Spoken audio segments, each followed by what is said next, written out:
They found her unconscious in the marble hallway of the city's most exclusive gala, 8 months pregnant, bruises already forming around her throat in the perfect shape of hands. Her billionaire husband standing over her, straightening his tuxedo like nothing happened. 40 million people watched the security footage within hours. Everyone saw what he did. Everyone knew the truth. But here's what they didn't see. The $800 million revenge plan her father was already putting into motion. The evidence that would destroy a tech empire. The allies gathering in secret. And the moment this broken woman would transform into someone her abuser never saw coming. This is the true story of Victoria Ashford, the woman who survived strangulation at 8 months pregnant, and the father who spent his entire fortune to make sure her husband lost everything. What happens when a billionaire attacks the wrong woman? Stay with me, because this story gets darker before the light breaks through. The steady beep of a hospital monitor filled the quiet room. Tori's eyes fluttered open, her vision blurry at the edges. Everything felt wrong. The light was too bright. The air tasted metallic. Her throat burned. "My baby," she whispered, her voice barely audible. "Is my baby okay?" A woman's face appeared above her, kind eyes behind wire-rimmed glasses. Dr. Hoffman. Tori recognized her obstetrician through the fog in her mind. "Your daughter is stable, Tori." Dr. Hoffman placed a cold ultrasound wand on Tori's swollen belly. "You, however, have sustained significant trauma." Tori's hand moved to her neck. She touched the skin gently and winced. The bruising felt raised, tender. Her fingers traced the pattern instinctively. She did it again, and again. She couldn't stop touching her throat, as if confirming it was real. The baby kicked, a strong, insistent movement against her ribs. Tori exhaled slowly. Her daughter was alive. They were both alive. "Mrs. Ashford, there are 2 detectives here who need to speak with you." Dr. Hoffman's voice was gentle but firm. "Do you feel up to answering some questions?" Tori nodded. The motion sent pain shooting through her neck. 2 people entered the room. A woman in her 50s with short gray hair and a younger man with tired eyes. The woman pulled a chair close to the bed while the man set up a recording device on the table. "Mrs. Ashford, my name is Detective Martinez. This is Detective Chen. We need to ask you about what happened at the Children's Cancer Gala last night." The older detective's voice was professional, but not unkind. "Can you tell us what you remember?" Last night, the gala. Tori's mind tried to piece together the fragments. "I don't..." She paused, swallowing carefully around the pain. "It happened so fast." "Take your time," Detective Martinez said. Tori closed her eyes. Everyone saw.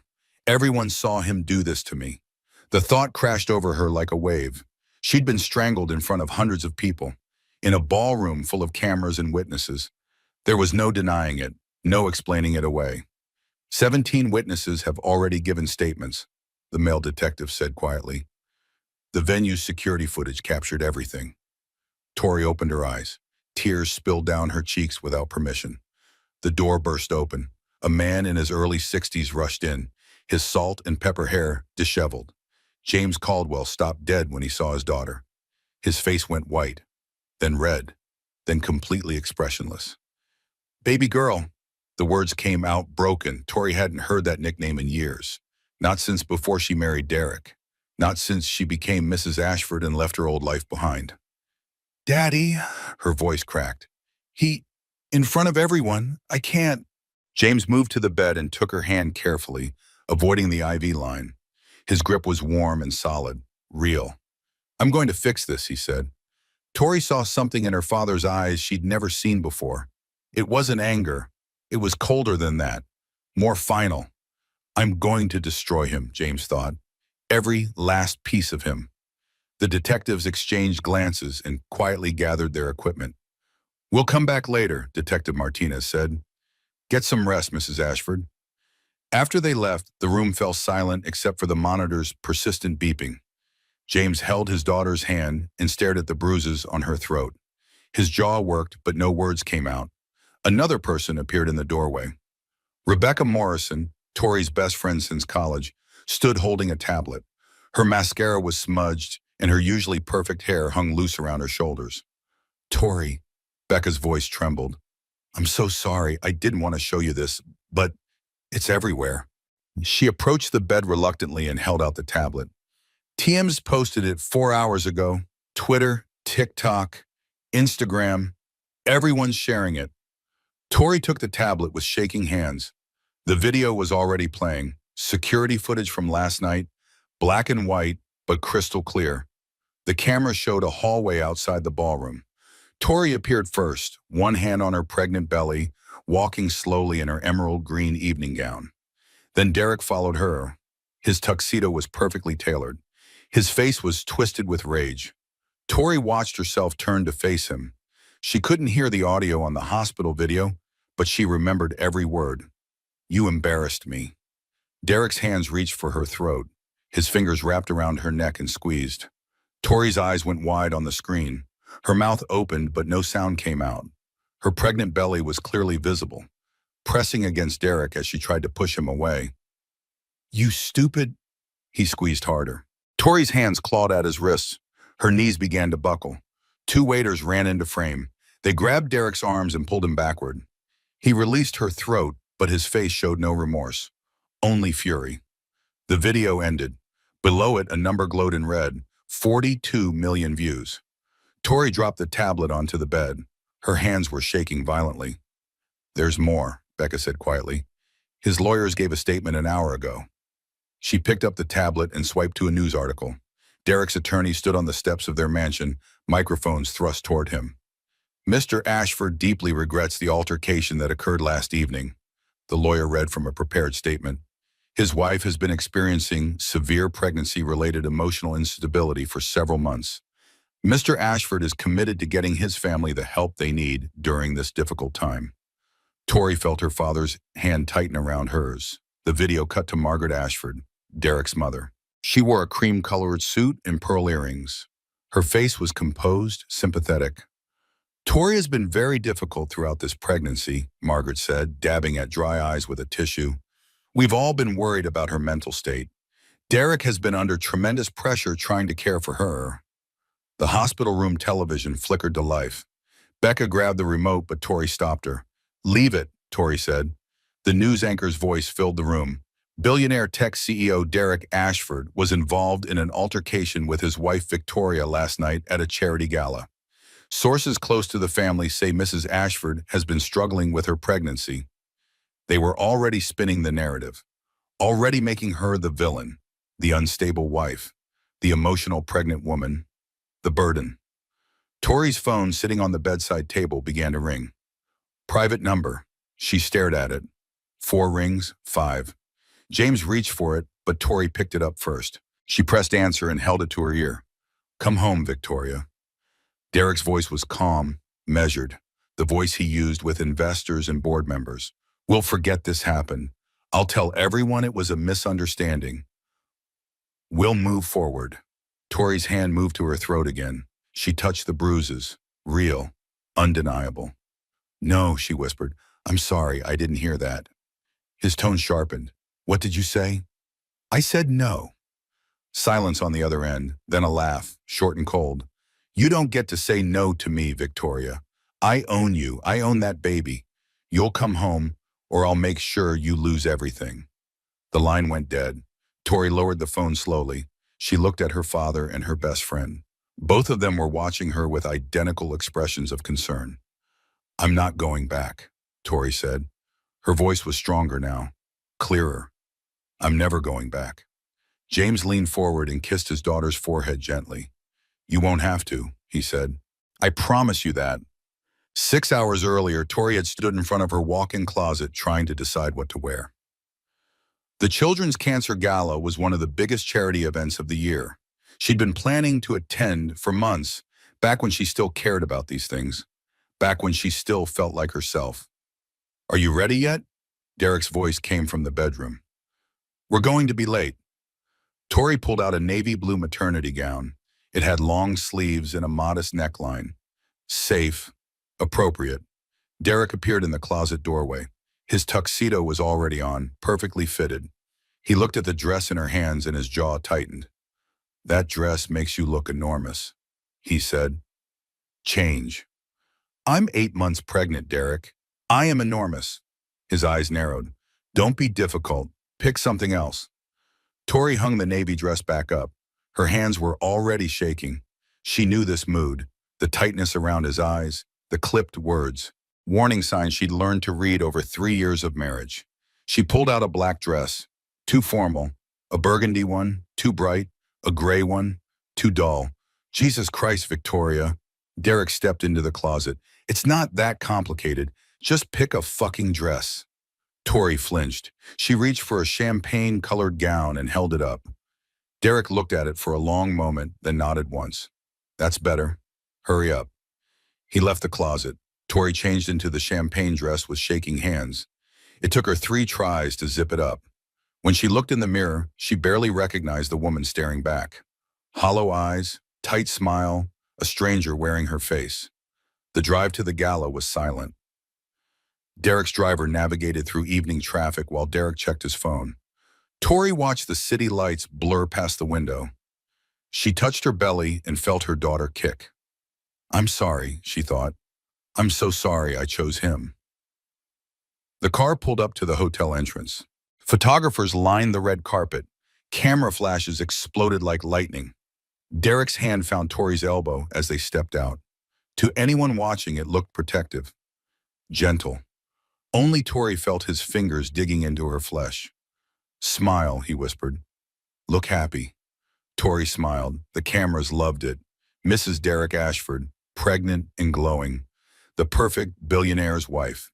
Inside the ballroom, crystal chandeliers cast warm light over hundreds of guests. Women in designer gowns.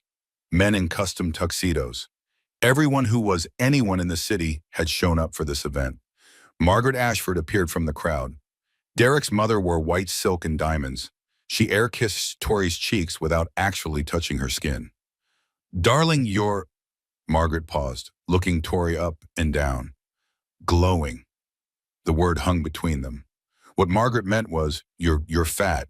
You're ruining my son's image. You're not good enough for this family. Thank you, Margaret, Tori said quietly. Derek's hand was still on her elbow, steering her through the crowd, controlling where she went, who she talked to, how long she stayed in any conversation. Tori saw someone across the room and her face lit up genuinely for the first time that evening. Marcus Webb, an investigative journalist she'd worked with years ago, back when she ran her own nonprofit, back when she had her own career and her own identity. Marcus, she waved. He made his way over, smiling warmly. Tori, it's been too long. How are you? I'm good, really good. She felt Derek's grip tighten on her arm but ignored it. How's the journalism world treating you? Busy. I'm working on a piece about corporate accountability right now. Marcus gestured to her belly. When are you due? 6 weeks. It's a girl. Congratulations. Are you going to go back to nonprofit work after she's born? Tori's eyes lit up. This was the first time in months someone had asked her about her own plans instead of just cooing over the pregnancy. Maybe I've been thinking about it. There's so much work that needs to be done in youth education, and I really miss... My wife is tired. Derek appeared at her side. His smile was tight. Pregnancy brain, you know how it is. She doesn't know what she's saying. Actually, I was just... Tori started. Derek's hand moved from her elbow to her upper arm. His fingers pressed hard enough to leave marks. Excuse us, Marcus. Nice to see you. He pulled Tori away from the conversation. She stumbled slightly, her center of gravity thrown off by her pregnant belly. Derek didn't slow down. I need to use the restroom, Tori said. Fine. Don't take forever. She made her way through the crowd toward the hallway that led to the bathrooms. The noise of the gala faded behind her. Her heels clicked on marble floors. She pushed open the restroom door and locked herself in a stall. Her hands were shaking again. She took deep breaths, trying to calm down. The baby kicked repeatedly as if sensing her mother's distress. It's okay, Tori whispered, rubbing her belly. It's okay, we're okay. After a few minutes, she emerged from the stall. She washed her hands and checked her reflection in the mirror. Her makeup was still perfect. Her hair was still in place. On the outside, she looked fine. Tori stepped back into the hallway. Derek was waiting there. Her stomach dropped. You made me look like an idiot, he said. His voice was low, controlled. Talking to that reporter about going back to work. Like you have any idea what you're talking about. I was just making conversation, Derek. He's an old friend. I don't care who he is. You don't get to have opinions in public. You don't get to contradict me. I wasn't contradicting you. I just, shut up. He stepped closer. Do you know how embarrassing it is to have a wife who can't keep her mouth shut? Who acts like she's still some nobody running a failed charity? Derek, people are right inside. They can hear. His hands shot out and grabbed her throat. Tori's back hit the cold marble wall. The chandelier overhead swayed slightly, casting dancing shadows. Derek's fingers pressed into her windpipe. She couldn't breathe. She clawed at his hands, trying to pry them away. The baby kicked frantically. Tori felt each movement like a scream. Help, help us, please. Derek's face was inches from hers. His breath smelled like whiskey. His eyes were black with rage. He squeezed harder. Squeeze, nothing, squeeze. Without me. Tori's vision started to blur. Gray spots appeared at the edges. Her knees buckled, but Derek's grip held her up against the wall. Then voices, running footsteps. Hey, stop! Someone call 911! Two waiters appeared. They grabbed Derek's arms and yanked him backward. His hands released Tori's throat. She crumpled to the floor, gasping. Her hands went to her belly immediately, checking, feeling for movement. The baby kicked. Thank God. The baby was still moving. People crowded into the hallway. Someone was calling for an ambulance. Someone else was taking photos. Derek was being held back by three men now, all of them struggling to control him. Tori looked up through tears. She saw Margaret standing at the edge of the crowd. Derek's mother had her phone out. She was recording, filming her son being restrained, filming Tori on the floor. Their eyes met for just a moment. Margaret's expression was blank. She lowered her phone slowly and put it in her purse. Then everything went dark. Tori woke up in the hospital bed again. How many times now? 3? 4? She lost count. Morning light filtered through the window. The monitor beeped steadily. Her throat ached. Her baby was still moving. Still alive. Someone was sitting in the chair beside her bed. Her father. He was awake, staring at his hands. He looked like he hadn't slept at all. Dad, Tori whispered him. James looked up. His eyes were red. How are you feeling? Like I got hit by a truck.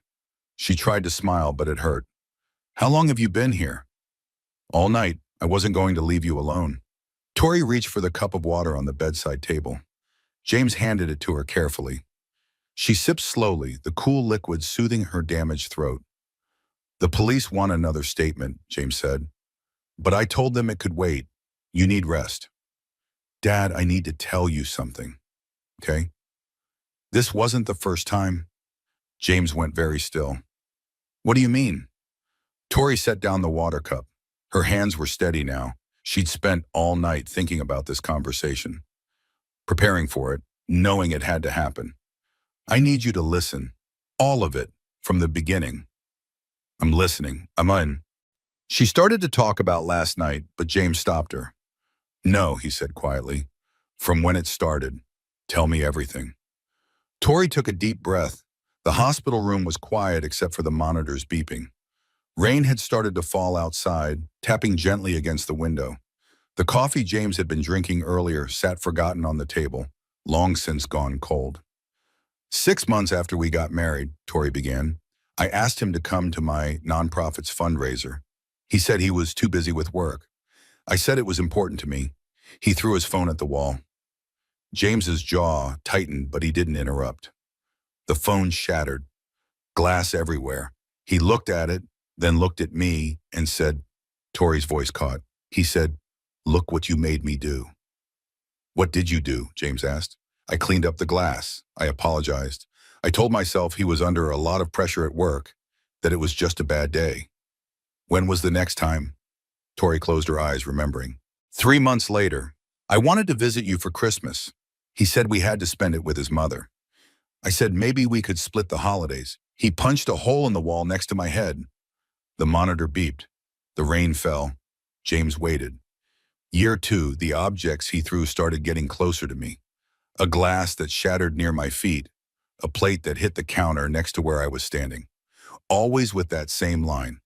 Look what you made me do. Did you tell anyone? James's voice was carefully controlled. I told Becca once. She said I should leave. I got defensive. I said she didn't understand. That every marriage has rough patches. Tori opened her eyes and looked at her father. I didn't talk to her for 3 months after that. Derek was so happy when we weren't speaking. What happened in year 3? He twisted my wrist during an argument. Said it was an accident. I had to wear a brace for 2 weeks. Told everyone I slipped in on the stairs. Tori touched her belly. That's when I found out I was pregnant. And you thought a baby would make things better, James said softly. I thought maybe it would calm him down. Give him something to focus on besides work and me and everything I was doing wrong. She laughed bitterly. I wasn't stupid, Dad. I knew I was being stupid. Does that make sense? Yes, James said. It makes perfect sense. I made excuses, Tori thought, for everything. Every thrown object, every hole in the wall, every time his hand got too rough or his words cut too deep. I had a reason for all of it. Work stress, family pressure, my fault for not being good enough, thin enough, quiet enough. The pregnancy made it worse, she continued. He hated that I was getting bigger, hated that I was tired all the time, hated that I couldn't drink at his business dinners or wear the clothes he wanted me to wear. Did he ever hit you before last night? Not with a closed fist, but he grabbed me, pushed me, squeezed my arms hard enough to leave bruises I had to cover with makeup. Tori's voice dropped to a whisper. Last month, he shoved me into the kitchen counter. I told Dr. Hoffman I tripped. James stood up abruptly. He walked to the window and stared out at the rain. His hands were clenched into fists at his sides. I should have seen it, he said. I should have known. I didn't want you to know. Derek isolated me really well.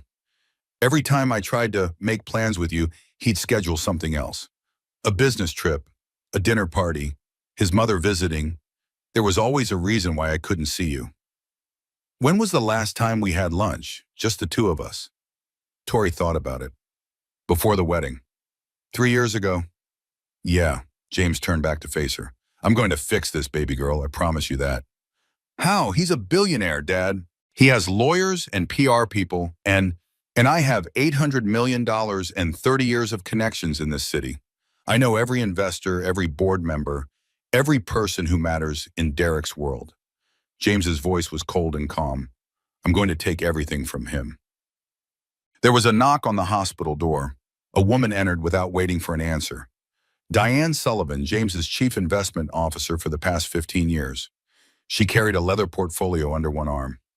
I came as soon as I got your message, Diane said. She looked at Tori in the hospital bed, and her professional expression softened. How are you feeling, honey? I've been better. Diane set the portfolio on the table and pulled out a tablet. I pulled Derek Ashford's financials, everything that's publicly available, and a few things that aren't. How'd you get the private information? James asked. I have my sources. Diane's smile was sharp. Derek's net worth is approximately $2.3 billion. Most of it is tied up in his tech company, Ashford Innovations. He has a diversified portfolio of real estate, stocks, and offshore holdings. She swiped through several screens. The interesting part is that his company went public 3 years ago. That means he's beholden to shareholders and a board of directors. If his stock price drops significantly, he loses control. What would cause the stock to drop? Tori asked. Scandal, loss of investor confidence, criminal charges, any combination of those things. Diane looked at James. Are you sure you want to do this? If we go after him this way, you'll spend a significant portion of your fortune. Maybe all of it.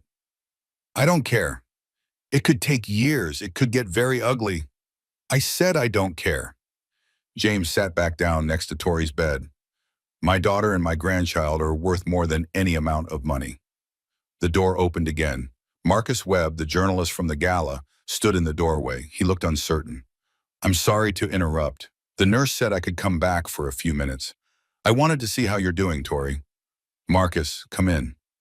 He entered slowly, taking in the bruises on her neck, the hospital equipment, her pregnant belly. His face hardened.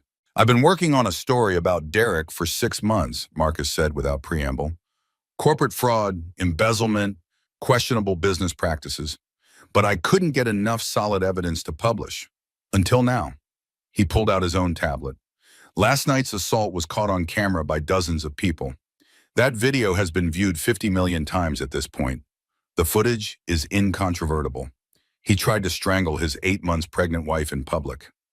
His lawyers are already spinning it, Tori said, saying I'm unstable. They can spin all they want. I've interviewed 4 of Derek's former employees in the past week. 2 of them will go on record about his violent temper. 3 of them suspect financial irregularities. Marcus looked at James. If you're planning something, I want in. This story needs to be told. I'm planning to destroy him, James said flatly. Good. There was another knock. Everyone looked at the door. A man in his early 50s entered. He wore an expensive suit and carried a briefcase. Gregory Whitman, Derek's business manager for the past decade. Tori's heart started racing. What are you doing here? I'm done, Gregory said simply. He set his briefcase on the table and opened it. I've worked for Derek Ashford for 10 years. I've watched him bully employees. I've covered up his affairs. I've paid off people he's hurt. But this, he gestured toward Tori, this is too far. I'm done protecting him. He pulled out a thick folder. Derek has been embezzling from his own company. $200 million over the past 5 years, funneled into offshore accounts. I have all the documentation, account numbers, wire transfers, everything. The room went silent. If that information goes public, Diane said slowly, his company will collapse. The SEC will investigate. He could face federal charges. Yes, Gregory said. Why are you doing this? James asked. Gregory looked at Tori. Because I have 2 daughters, and I can't look at them anymore knowing I've been helping a monster. James stood and took the folder. He flipped through the pages, his expression unreadable. Then he looked at Diane, Marcus, and Gregory. We need a plan, a strategy. We can't just throw accusations around and hope they stick. We need to be smart about this. He pulled out his phone. I'm calling my lawyer, and I know a judge who might be willing to help us navigate the legal side. Diane opened her tablet again. If we're doing this, we need to move fast. Start with the SEC tip. Anonymous at first. Let them start sniffing around Derek's finances. That creates pressure. I can start writing the article, Marcus said. I'll reach out to my sources, get more former employees on record, build a pattern of abusive behavior. I'll testify in any legal proceedings, Gregory added. I have emails, recorded phone calls, text messages, all of it. Tori listened to them plan. These people, some of whom she barely knew, were ready to go to war for her, against one of the richest, most powerful men in the city.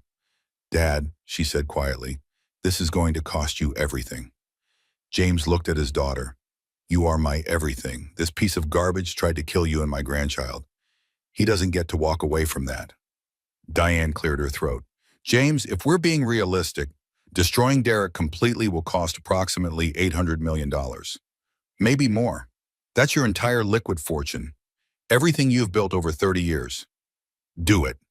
You'll have nothing left. No retirement. No, I said do it. The room fell silent again. Then Gregory dropped another folder onto the table. This one was thinner, but somehow more ominous. There's something else you should know, he said. Derek has been seeing another woman for the past year, a model named Amber Collins. He's been paying her rent, buying her gifts, spending company money on her. Tori's hands moved to her belly instinctively.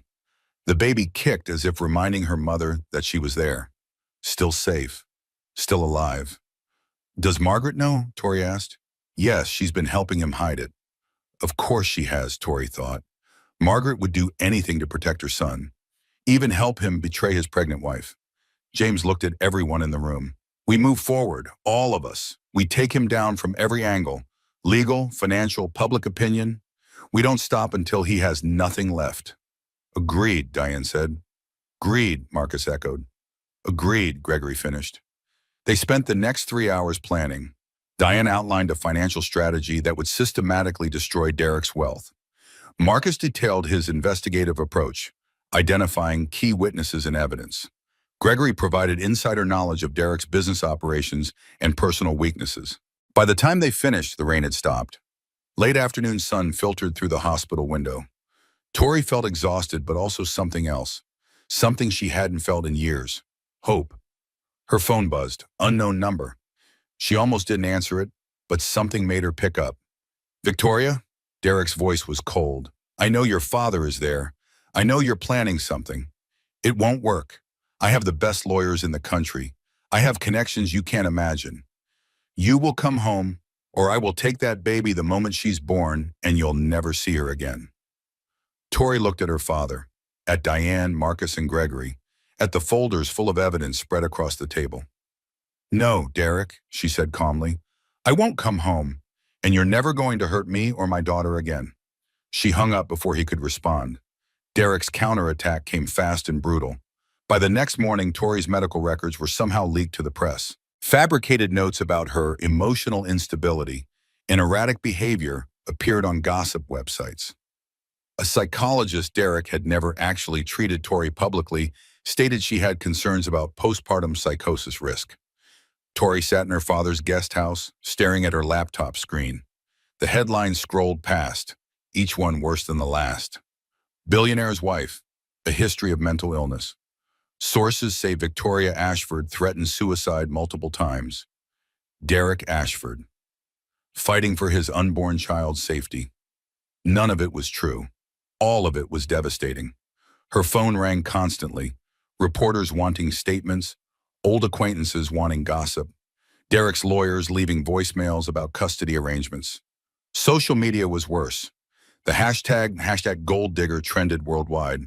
Thousands of people who'd never met her were calling her a liar, a manipulator, a woman who'd trapped a good man with a pregnancy. Becca arrived at noon with Chinese food and wine. Well, wine for Becca, sparkling water for Tori. Don't read the comments, Becca said, setting down the bags. Too late.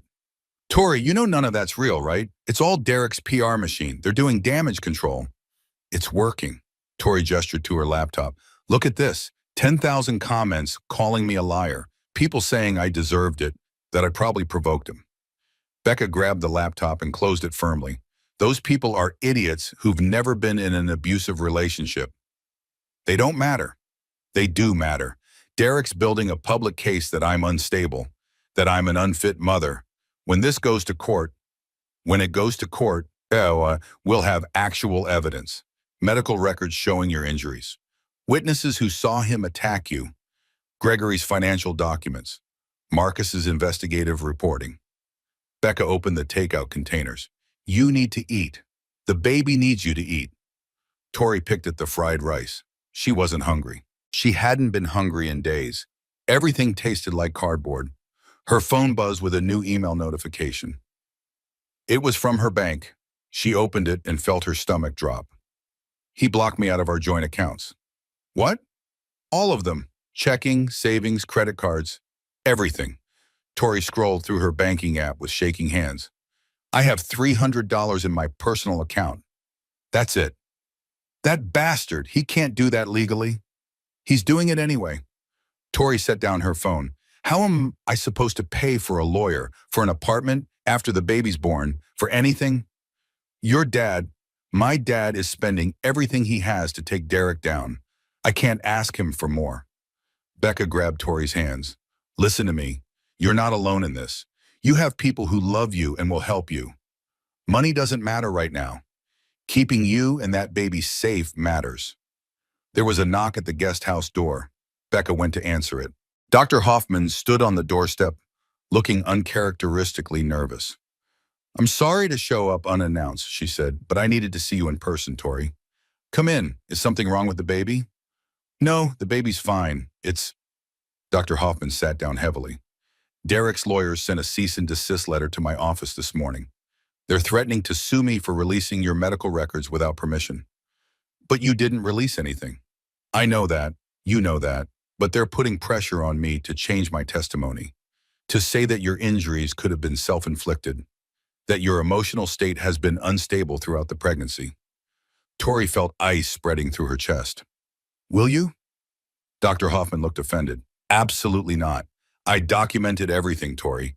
Every bruise you explained away as clumsiness, every injury that didn't match your story, every time you flinched when I touched your arm. I knew what was happening, even if you weren't ready to admit it.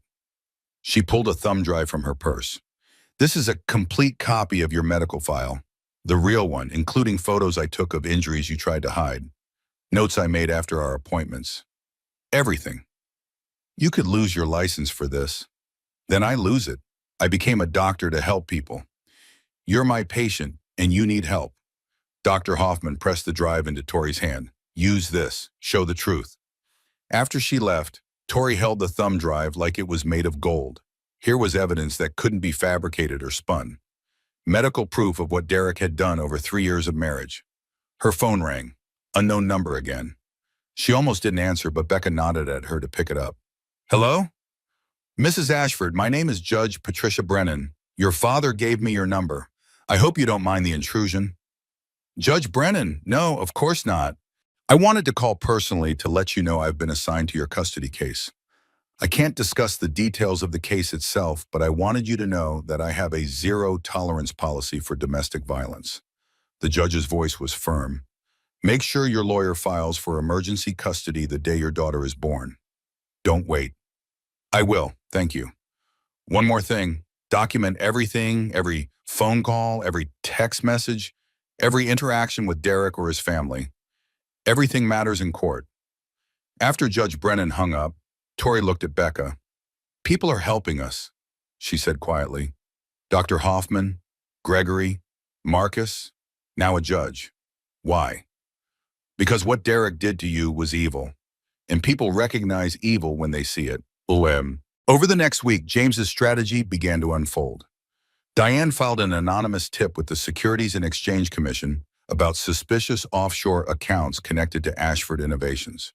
The SEC opened a preliminary investigation. Marcus reached out to former employees of Derek's company. 3 agreed to go on record about his violent temper and abusive management style. 2 more provided information about financial irregularities they'd witnessed. Gregory compiled his documentation. Bank statements, wire transfer records, emails where Derek explicitly discussed moving company money into personal accounts. And James started making phone calls. He called every major investor in Ashford Innovations, casually mentioned the SEC investigation, asked if they'd seen the viral video of Derek strangling his pregnant wife, wondered aloud about the company's future stability. He called business partners, suggested they might want to reconsider their deals with Derek, said he'd hate to see their reputations damaged by association. He called board members, reminded them of their fiduciary duty to shareholders, questioned whether Derek's personal problems were affecting his judgment. Within 5 days, Ashford Innovations stock dropped 12%. Derek didn't see it coming at first. He was too focused on the public relations battle on spinning the story of his unstable wife to notice the financial pressure building. But his investors noticed. Phone calls started coming in, concerned questions about the SEC inquiry, requests for meetings, thinly veiled threats about pulling funding. Derek's carefully constructed empire was starting to crack. 2 weeks after the Gala incident, Tori sat in a conference room with her new lawyer, Catherine Mills. Catherine was 55, brilliant, and known for destroying abusive husbands in divorce court.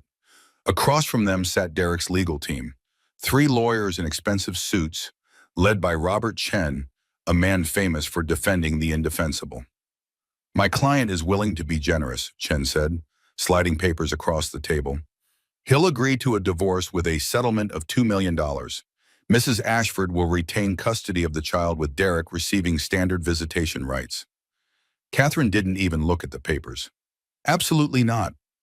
I'm sorry? My client rejects your offer entirely. Mr. Ashford strangled his 8 months pregnant wife in front of hundreds of witnesses. He's currently under investigation for embezzlement. He's not getting anywhere near this child without supervised visitation, and the settlement will be substantially higher than $2 million. Chen's smile was condescending. Mrs. Ashford should consider her position carefully. She has no income, no assets of her own, and a history of mental health concerns. She has no history of mental health concerns. She has a history of being abused by your client. There's a difference. That's your opinion. It's documented fact. Catherine opened her own folder. We have 3 years of medical records showing injuries consistent with domestic violence. We have testimony from Dr. Sarah Hoffman describing a pattern of abuse. We have statements from multiple witnesses at the gala. We have video footage watched by 60 million people showing your client attempting to murder his wife. Tori watched Chen's face carefully. His smile didn't waver, but something flickered in his eyes. We also have something else, Catherine continued. She pulled out a recording device and pressed play. Derek's voice filled the conference room. I know your father is there. I know you're planning something. It won't work. I have the best lawyers in the country. I have connections you can't imagine. You will come home, or I will take that baby the moment she's born, and you'll never see her again. Tori's voice responded, No, Derek, I won't come home, and you're never going to hurt me or my daughter again. Catherine stopped the recording. That's witness intimidation and a threat. We have the phone records to prove it came from your client. The three lawyers on Derek's side exchanged glances. Chen cleared his throat. We'll need to discuss this with our client and get back to you. You do that, Catherine gathered her papers, and tell Mr. Ashford that if he contacts my client again in any way, I'll file for a restraining order so fast it'll make his head spin. They stood to leave. As Tori reached the door, Chen called out, One more thing, Mrs. Ashford. She turned back. Your father's little financial games won't work. Derek has resources beyond anything your dad can touch. This crusade you're on will end badly for everyone. Maybe, Tori said, but Derek will end worse. That evening, Tori sat in her father's home office while he worked through paperwork. The sun was setting outside, casting long shadows across the room. Dad, can I ask you something? Of course. Why are you doing this? Really? I know you love me, but $800 million? That's your entire life's work. James set down his pen and looked at his daughter. Do you remember your 10th birthday party? The one where Mom organized the treasure hunt? Yes, you fell and scraped your knee pretty badly. You were crying and your mother was trying to clean it up. You kept saying, I'm okay, but we could all see you weren't. You were hurting, but you didn't want to worry us. I don't remember that part. I do. Your mother looked at me and said, she gets that from you, always trying to be strong for everyone else. James's eyes were distant, remembering. You've been doing that your whole life, baby girl, being strong, not complaining, not asking for help, even when you needed it desperately. I thought I could handle Derek, that I could fix him. I know, but you can't fix people who don't want to be fixed. You can only save yourself. He stood and walked to the window. When your mother was dying, she made me promise something. She said to take care of our girl. Don't let anyone hurt her. I failed that promise. I let Derek isolate you. I let him control you. I didn't see what was happening until it was almost too late. That's not your fault. Maybe not, but I can fix it now. That's what this money is for, Tori. It's not for yachts or fancy cars or any of that nonsense. It's for protecting the people I love. That's all that matters. Tori stood and hugged her father. She felt his arms wrap around her carefully, mindful of her pregnant belly. Thank you, Daddy. Don't thank me yet. We still have a long fight ahead. Later that night, Tori's phone buzzed with a new voicemail. She almost deleted it without listening, but the number looked familiar. She pressed play. A woman's voice, shaking and scared. Mrs. Ashford, my name is Jennifer Torres. I used to date Derek. Before you. He hurt me too. I signed a non-disclosure agreement. He paid me $500,000 to never talk about what happened, but I saw the video from the gala, and I can't stay silent anymore. If you need someone to testify about his history, I'll do it. I'll break the NDA. I don't care about the money. Call me back if you want to talk. Tori saved the voicemail and forwarded it to Catherine Mills immediately. Then she lay back on the guest house bed and felt her daughter kick. Strong, insistent movements that said, I'm here, Mom. I'm still here. I'm not going to let him win, Tori whispered to her belly. I promise you that. Her phone buzzed again. This time it was a text from an unknown number. A photo appeared. It showed Tori leaving Dr. Hoffman's office earlier that day. Below it, a message. We're watching you. Come home. Tori's hands shook as she forwarded the text to Catherine and to the police. This was harassment, stalking, another crime to add to Derek's growing list, but it was also terrifying. She called her father. Dad, can I sleep in the main house tonight? I don't want to be alone. Of course, come over right now. Tori grabbed her essentials and walked the short path from the guest house to her father's home. The night was cold and clear, stars overhead, normal sounds of the city in the distance. But she felt eyes watching her, following her every movement. She walked faster. The next few weeks became a blur of legal meetings, doctor appointments, and constant anxiety. Derek's PR campaign intensified. Every day brought new fake stories, doctored photos, or statements from friends who claimed Tori had always been unstable. The online harassment was relentless. Someone doxed her father's address. Protesters showed up outside the gate with signs defending Derek. Paparazzi camped in bushes, photographing her every time she left the house. Tori stopped leaving the house. She spent her days in the nursery her father had set up in his guest house, painting the walls a soft yellow, organizing tiny clothes, folding and refolding baby blankets, building the crib even though she was 8.5 months pregnant and could barely reach the screws. Becca found her one afternoon sitting on the floor surrounded by baby socks. "Tori, what are you doing?" "Organizing." Tori held up two nearly identical white socks. "These ones have pink trim. These ones have pink polka dots. They shouldn't be mixed together." "Okay, but you've been organizing those same socks for 2 hours. I need them to be right." Becca sat down on the floor beside her friend. She took the socks gently from Tori's hands and set them aside. "Talk to me, really talk to me." Tori's hands immediately went to sort another drawer. Becca stopped her. "Tori, I'm fine. I just need everything to be organized before the baby comes. I need to have control over something because I can't control anything else. The news is saying I'm crazy. Derek's lawyers are threatening to take my baby. His mother is on television every day calling me a liar. Someone left a dead rat on Dad's doorstep yesterday with a note that said gold digger. And her voice cracked. I can't stop organizing these stupid socks." She was crying now. Becca pulled her into a hug. "You're not fine, and that's okay. You don't have to be fine right now. I'm supposed to be strong for the baby, for my dad, for everyone who's helping me.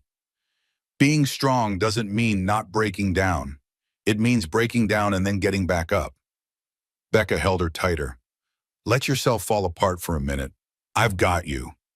Tori sobbed into her best friend's shoulder. All the fear and anger and grief she'd been holding back for weeks poured out. She cried for the marriage she'd thought she'd have, for the man she'd thought Derek was, for the future she'd imagined that would never exist now.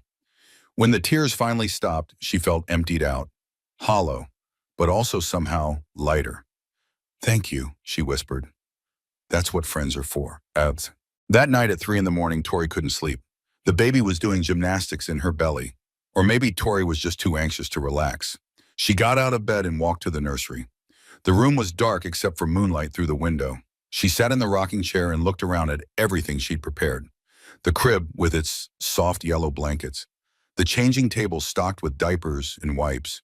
The bookshelf full of picture books. She'd done all of this imagining Derek would be here, that they'd be a family, that he'd hold their daughter and suddenly become the man she'd always hoped he could be.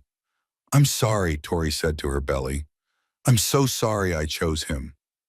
The baby kicked in response. Your grandmother would know what to do. She always knew what to do.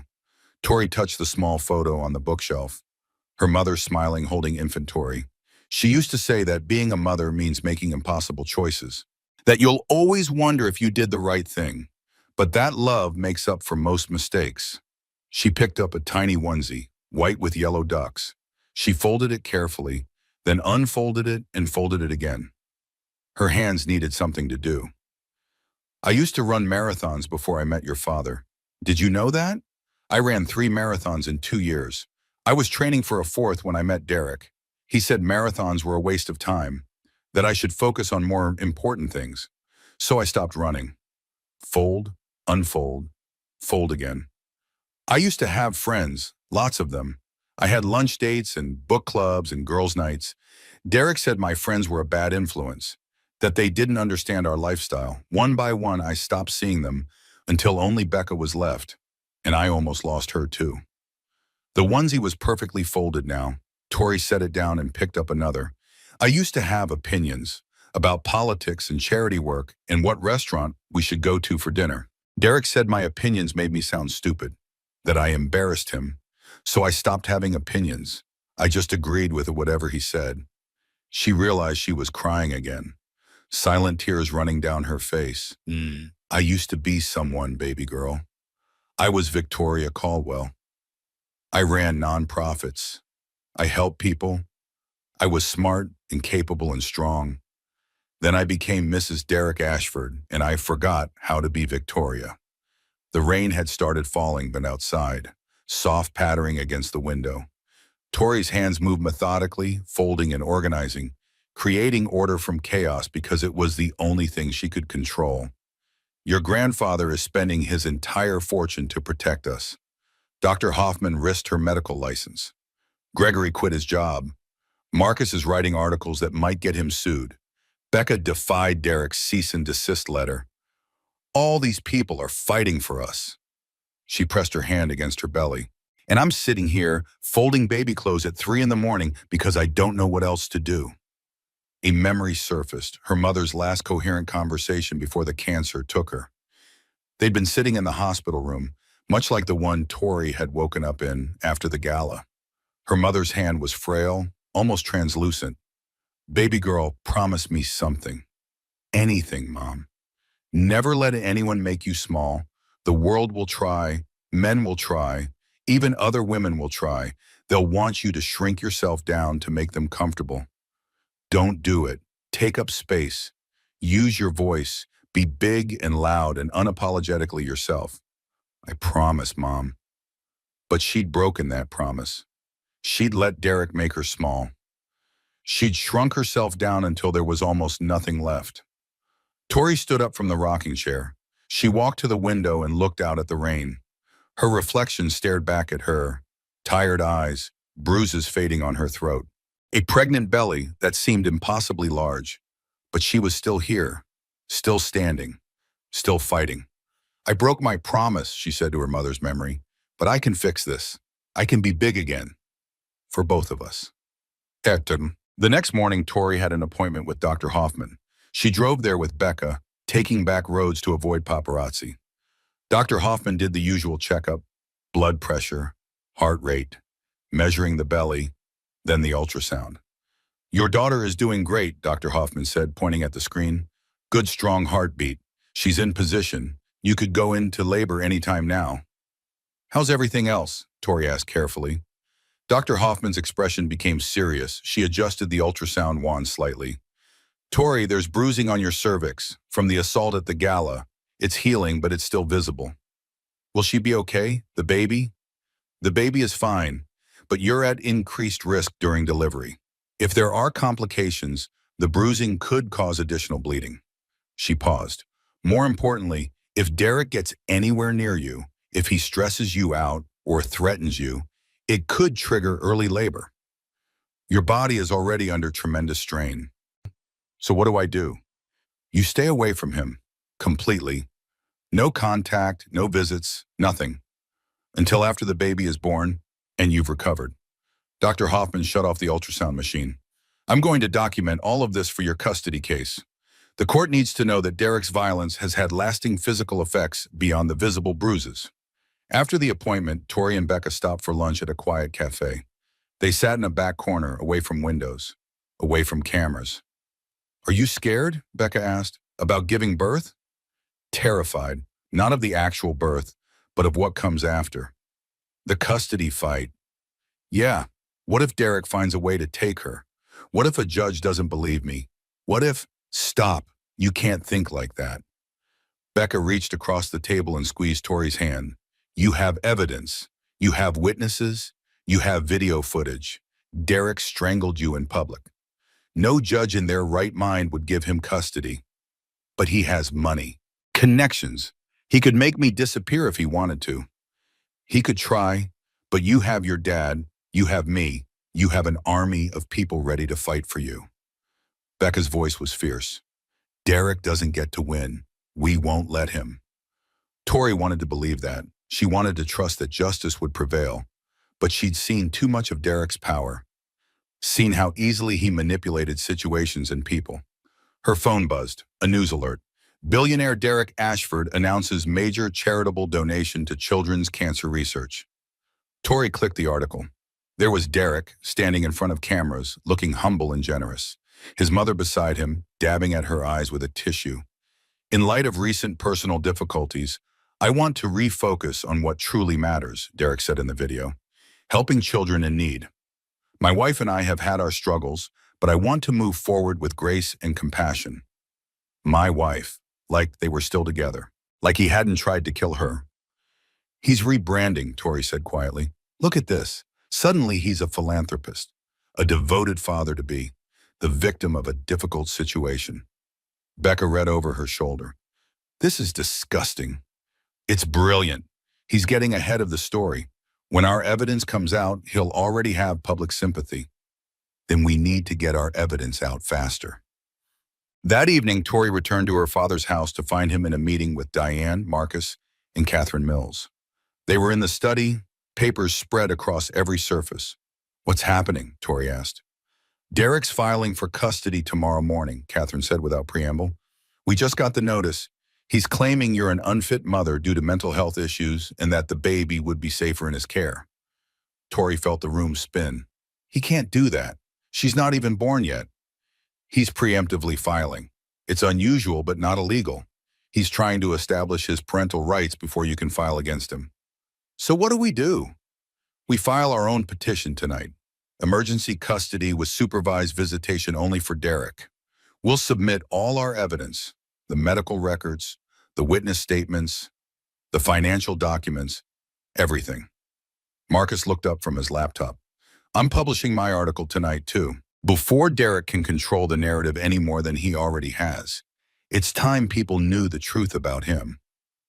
The SEC investigation is progressing, Diane said. They've frozen 3 of Derek's offshore accounts.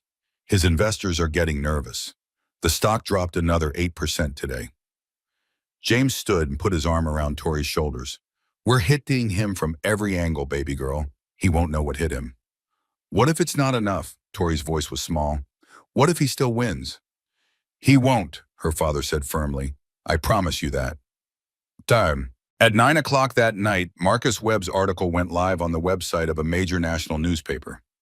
The headline read, The Real Derek Ashford, a pattern of violence, abuse, and financial crime. Tori sat with Becca and her father reading it on her laptop. Marcus had done his job well. The article detailed Derek's history of violent behavior, starting with his college years when he'd been suspended for fighting. It included statements from 4 ex-girlfriends, all of whom described similar patterns of control, isolation, and escalating violence. Jennifer Torres was quoted extensively.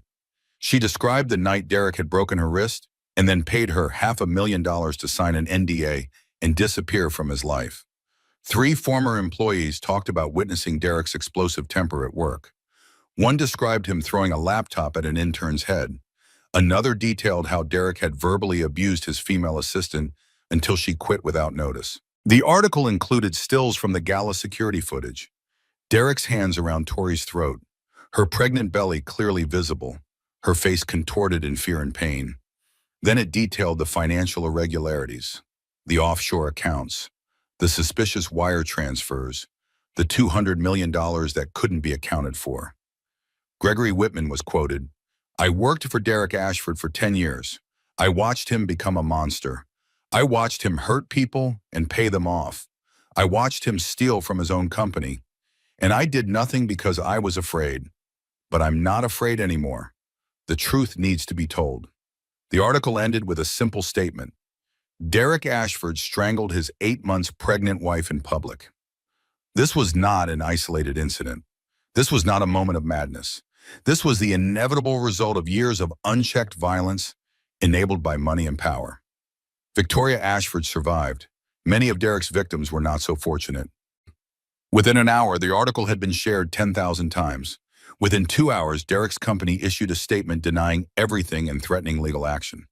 Within 3 hours, 2 more women had come forward with their own stories of abuse. By midnight, Derek's stock had dropped another 15%. Tori read and reread the article. Seeing her story told so clearly, so publicly, was both terrifying and liberating. There was no going back now. The truth was out there for everyone to see. Her phone rang. Unknown number. She answered it anyway. You've made a huge mistake. Derek's voice was ice cold. That article is full of lies. I will sue that reporter into poverty. I will sue you. I will sue your father, and when I'm done, I will take our daughter, and you will never see her again. You don't scare me anymore, Tori said. Her voice was steady. I should, because you have no idea what I'm capable of. I know exactly what you're capable of. The whole world knows now. The world will forget in a week. Celebrity scandals always blow over. But I don't forget, and I don't forgive. Good, Tori said. Neither do I. She hung up and blocked the number. Becca was staring at her. That was incredibly brave. No, it was necessary. Tori stood up. I need to go to bed. I have a feeling tomorrow is going to be a very long day. She was right. The next morning, Tori woke up to her phone exploding with notifications. Derek's lawyers had filed their custody petition as promised. But Catherine Mills had filed Tori's petition at midnight, getting it in first. Emergency hearing scheduled for 2 days from now. Judge Patricia Brennan presiding. Tori read through the legal documents with Catherine in her father's study. The words seemed to blur together. Unfit mother, mental instability, risk to child, supervised visitation.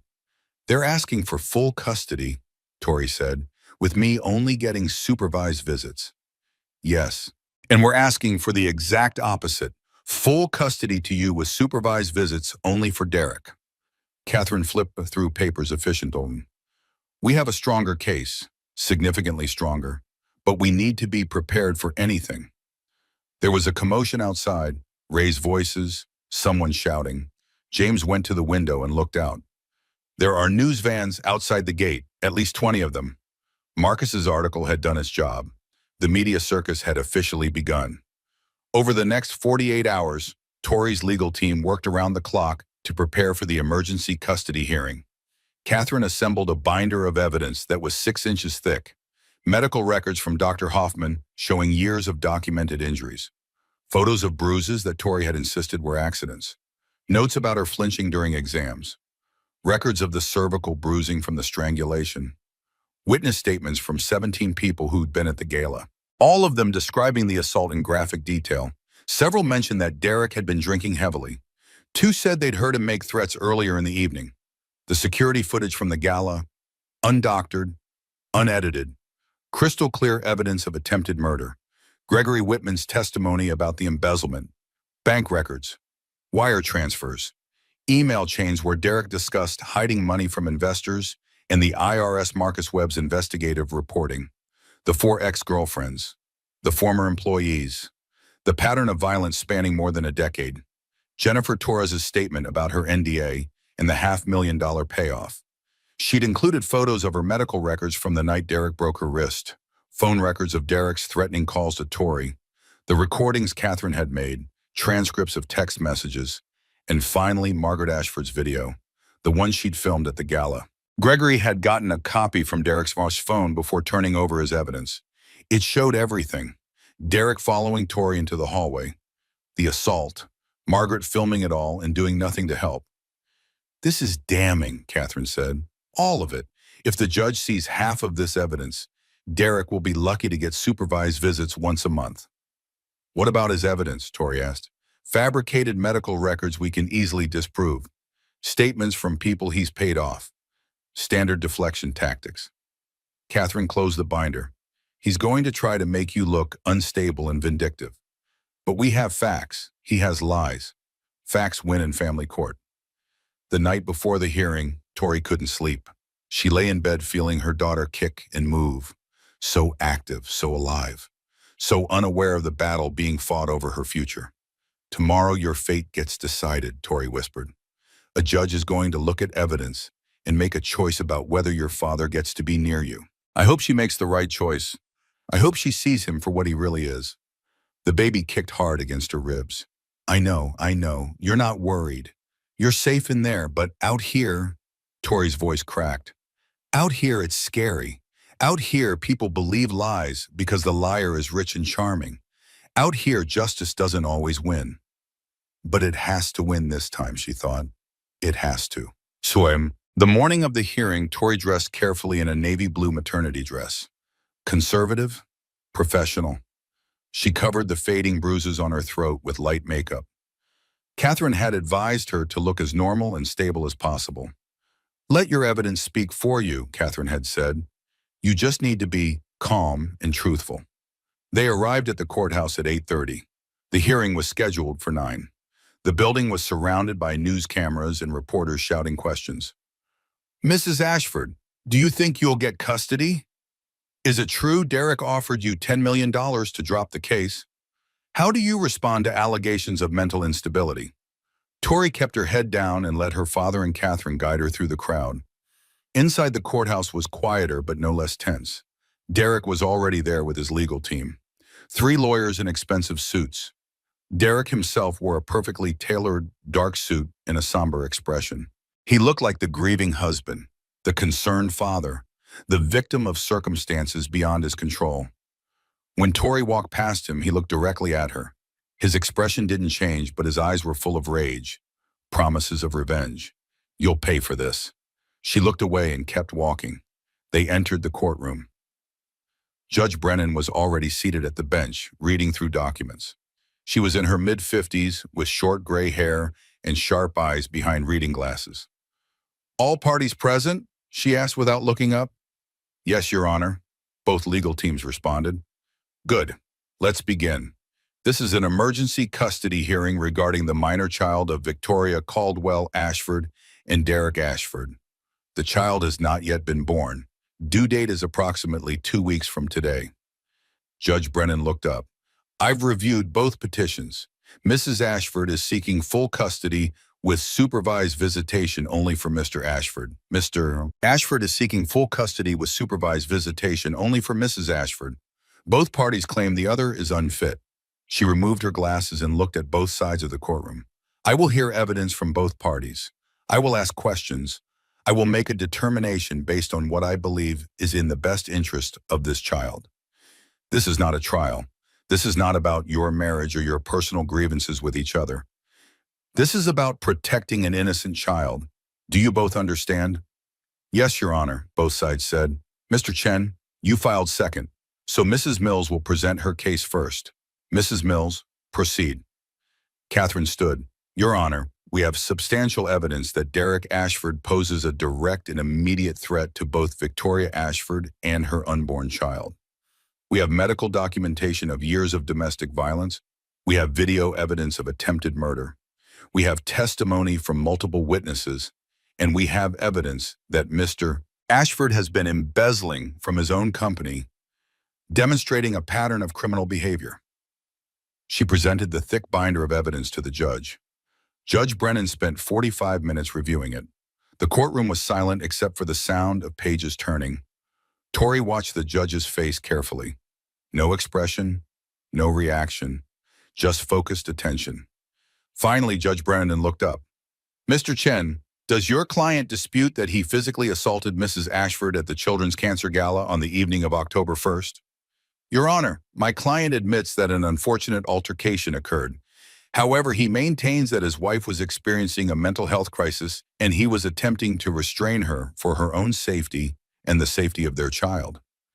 "He was attempting to restrain her by strangling her?" "My client denies strangling Mrs. Ashford. He placed his hands on her shoulders to calm her down. She pulled away violently and injured herself." Judge Brennan played the security footage on the courtroom's large screen. Everyone watched as Derek's hands wrapped around Tori's throat, watched as she clawed at his hands, watched as her knees buckled. "That does not appear to be a man placing his hands on someone's shoulders, Mr. Chen." Chen stood. "Your Honor, the video can be interpreted multiple ways. My client maintains..." "Your client maintains that reality is not reality. I'm not interested in his interpretations." Judge Brennan turned to Catherine. "Call your first witness." Dr. Sarah Hoffman took the stand. She was sworn in, and Catherine began questioning her. "Dr. Hoffman, how long have you been Victoria Ashford's obstetrician?" 2 years, since she first became pregnant." "During that time, did you observe any signs of physical abuse?" "Yes, multiple instances." Dr. Hoffman pulled out her notes. "At her 8-week appointment, Victoria had bruising on her upper arms consistent with being grabbed forcefully. She said she'd bumped into a door. At 16 weeks, she had a black eye.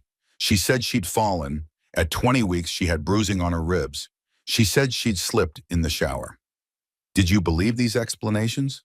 No, the injuries weren't consistent with the stories. Also, Victoria would flinch when I touched her arm or moved too quickly near her. That's a classic sign of abuse. Did you document your concerns? Yes, in her medical file. I also took photographs with her permission. Dr. Hoffman held up a folder. I have copies here. Catherine submitted the photos as evidence. Judge Brennan reviewed them carefully. Dr. Hoffman, after the assault on October 1st, you examined Mrs. Ashford. What did you find? Severe bruising on her throat in a pattern consistent with strangulation, petechial hemorrhaging in her eyes, damage to her trachea, and bruising on her cervix from the trauma of the assault. Is the cervical bruising significant? Yes, it indicates that the force used during the strangulation was severe enough to cause internal injuries. It also puts her at increased risk during labor and delivery. In your medical opinion, does Derek Ashford pose a danger to Victoria Ashford and her unborn child? Absolutely. Strangulation is one of the strongest predictors of future lethal violence in domestic abuse cases. If he attempted to kill her once, statistically, he's very likely to try again. Thank you, Dr. Hoffman. Chen stood for cross-examination. Dr. Hoffman, you're not a psychiatrist, correct? Correct. So you're not qualified to assess Mrs. Ashford's mental state. I can assess whether she's experiencing psychological distress. And yes, she's been under tremendous stress. That's normal for someone experiencing domestic violence. But you can't rule out that she has underlying mental health issues that contributed to the altercation. There's no altercation to contribute to. Her husband tried to strangle her. That's a crime, not an altercation. Judge Brennan nodded slightly. Next witness, Mrs. Mills. Jennifer Torres took the stand next. She was 32, blonde, and visibly nervous. Catherine approached her gently. Ms. Torres, how do you know Derek Ashford? I dated him for 8 months. This was 5 years ago before he met Victoria. Can you describe your relationship with him? Jennifer took a deep breath. It started well. He was charming, generous, attentive. But after about 3 months, things changed. He started getting angry over small things, controlling where I went, who I talked to. He'd check my phone constantly, make me send him photos to prove where I was. Did he ever become physically violent? Yes, one night we were at dinner and I was talking to the waiter, just being friendly. When we got home, Derek accused me of flirting. I said I wasn't. He grabbed my wrist and twisted it until I heard something crack. Jennifer's voice shook. He drove me to the hospital and told them I'd fallen. Then he paid me $500,000 to sign a non-disclosure agreement and never talk about what happened. Why are you talking about it now? Because I saw the video of what he did to Victoria. She's pregnant and he tried to kill her. I couldn't stay silent anymore. Chen's cross-examination was brutal. Ms. Torres, you signed a legally binding contract agreeing not to discuss your relationship with Mr. Ashford. Yet here you are violating that contract. Doesn't that make you a liar? No, it makes me someone who values human life over money. You're facing a lawsuit for breaking the NDA. My client could sue you for millions. Doesn't that suggest you have a financial motive for testifying? Perhaps Mrs. Ashford's father is paying you? Nobody's paying me. I'm here because it's the right thing to do. Or because you're bitter about your failed relationship and want revenge. I'm here because Derek Ashford is dangerous and someone needs to stop him. Judge Brennan interrupted. Mr. Chen, move on. 3 former employees testified next. All of them described Derek's explosive temper, his abusive language, his tendency toward violence. One man described watching Derek throw a computer monitor at a wall because the presentation wasn't perfect. A woman described being cornered in a conference room while Derek screamed at her for 20 minutes about a missed deadline. Marcus Webb testified about his investigation. The pattern of violence, the financial crimes, the multiple women who'd been paid off and silenced. Gregory Whitman's testimony was the most damaging. He brought financial records showing exactly how Derek had embezzled $200 million from his own company. He brought emails where Derek explicitly discussed hiding money from investors. He brought text messages where Derek threatened employees who questioned his accounting practices. "Why are you testifying against your former employer?" Catherine asked. "Because I have two daughters," Gregory said simply. "And I realized that by protecting Derek, I was enabling him to hurt other people's daughters. I couldn't live with that anymore." Chen tried to discredit him. "Mr. Whitman, you were Derek Ashford's business manager for 10 years. You helped him with these alleged financial crimes. Doesn't that make you an accomplice?" "Yes, it does. I'm prepared to face whatever legal consequences come from that, but I'm also prepared to tell the truth." By noon, Catherine had presented 15 witnesses and hundreds of pages of documentation. The evidence was overwhelming. Judge Brennan called for a lunch recess. "We'll reconvene at 1:30. Mr. Chen, you'll present your case then." Tomar. Tori sat in a private room with Catherine and her father during lunch. None of them could eat. "It's going well," Catherine said. "Better than well. Every witness was credible. Every piece of evidence speaks for itself." "What about Derek's witnesses?" Tori asked. "He has 3 psychologists who've never actually met you. They're going to testify based on hypothetical scenarios. It's weak." Catherine checked her notes. "He also has some character witnesses. His mother, some business associates, people who will say he's a good man who did one mistake." "One mistake that almost killed me." "Exactly. Judge Brennan sees that. I could tell from her questions." When they returned to the courtroom, Derek's legal team began their case. Chen called his first witness, a psychiatrist named Dr. Richard Holmes. "Dr. Holmes, based on your review of the case materials, do you have concerns about Victoria Ashford's mental state?" "Yes. The medical records suggest possible borderline personality disorder. Her behavior pattern indicates emotional instability and a tendency toward dramatic reactions." Catherine objected immediately. "Your Honor, this witness has never met or evaluated Mrs. Ashford. He's diagnosing her based on incomplete and biased information." "Sustained. Dr. Holmes, unless you've personally evaluated Mrs. Ashford, I'm not interested in your speculation about her mental health." Chen tried 2 more psychologists with the same result. Judge Brennan shut them down quickly. Margaret Ashford took the stand next. She wore a simple black dress and pearls, the picture of dignified motherhood. "Mrs. Ashford, can you describe your relationship with your daughter-in-law?" "I've always tried to be welcoming and supportive, but Victoria has been difficult from the beginning. She's very controlling, very manipulative. She isolated Derek from his family and friends." Catherine stood for cross-examination. "Mrs. Ashford, were you present at the Children's Cancer Gala on October 1st? "Yes." "Did you witness your son strangling his pregnant wife?" Margaret hesitated. "I saw an altercation."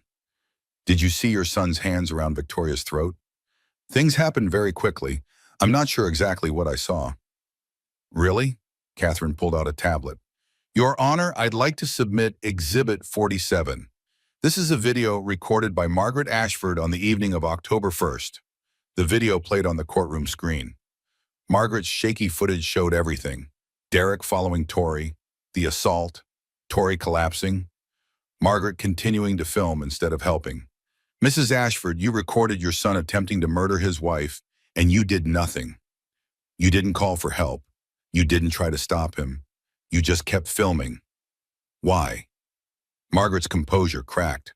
I was in shock. I didn't know what to do. Or perhaps you were gathering footage to use against Victoria later? Evidence you could edit or spin to protect your son? That's not true." "Your Honor, the defense rests," Chen said abruptly. Judge Brennan looked at both legal teams. "I've heard enough. I'm going to review all the evidence and make my determination. I'll issue my ruling by 5 o'clock today." Court is adjourned. The next 4 hours were the longest of Tori's life. She sat in her father's study, unable to focus on anything. Becca brought tea that went cold. James paced back and forth. Catherine made phone calls and reviewed notes. And at 4:45, Catherine's phone rang. She answered it, listened for a moment, then smiled. "Judge Brennan's ruling is ready. We need to get back to the courthouse." They drove through afternoon traffic. Tori's heart was pounding so hard she thought she might be sick. Everything came down to this moment, this decision. The courtroom was packed when they arrived. News crews, spectators, Derek and his lawyers on one side, Tori and her team on the other. Judge Brennan entered and everyone stood. "Please be seated." She put on her reading glasses and picked up a document. "I've reviewed all the evidence presented today. I've considered testimony from both sides. And I've reached a decision regarding custody of the minor child currently carried by Victoria Caldwell Ashford." The courtroom was silent. The evidence presented by Mrs. Ashford's legal team is overwhelming and deeply disturbing. Multiple witnesses testified to a consistent pattern of violent, controlling, and abusive behavior by Derek Ashford spanning more than a decade.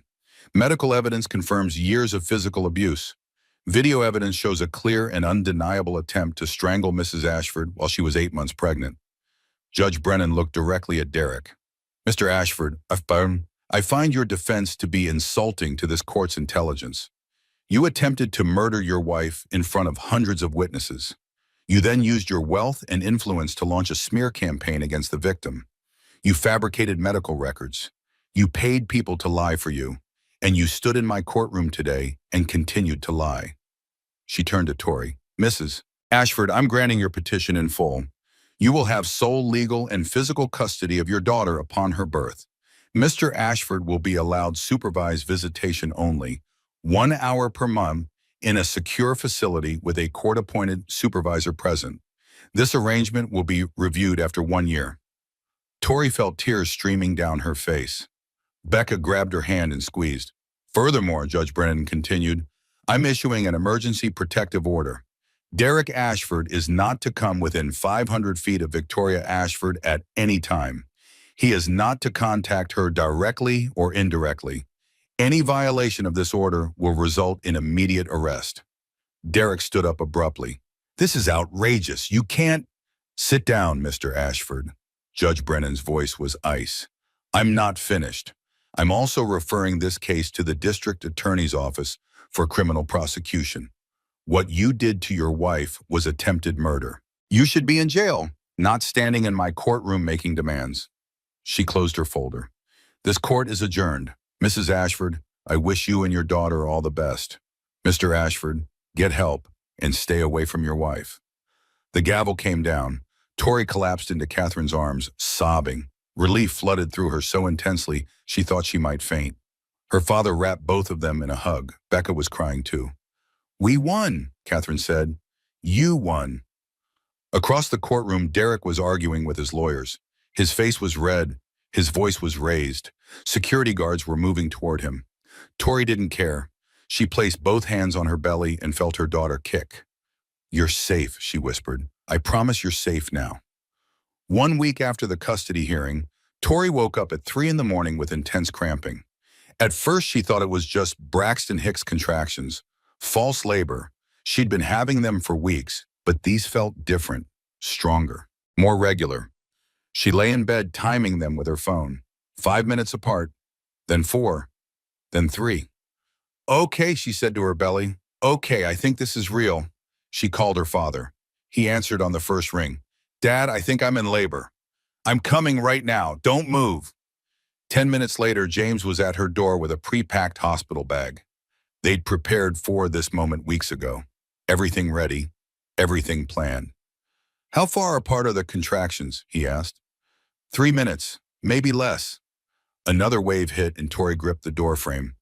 "Definitely less." They made it to the car.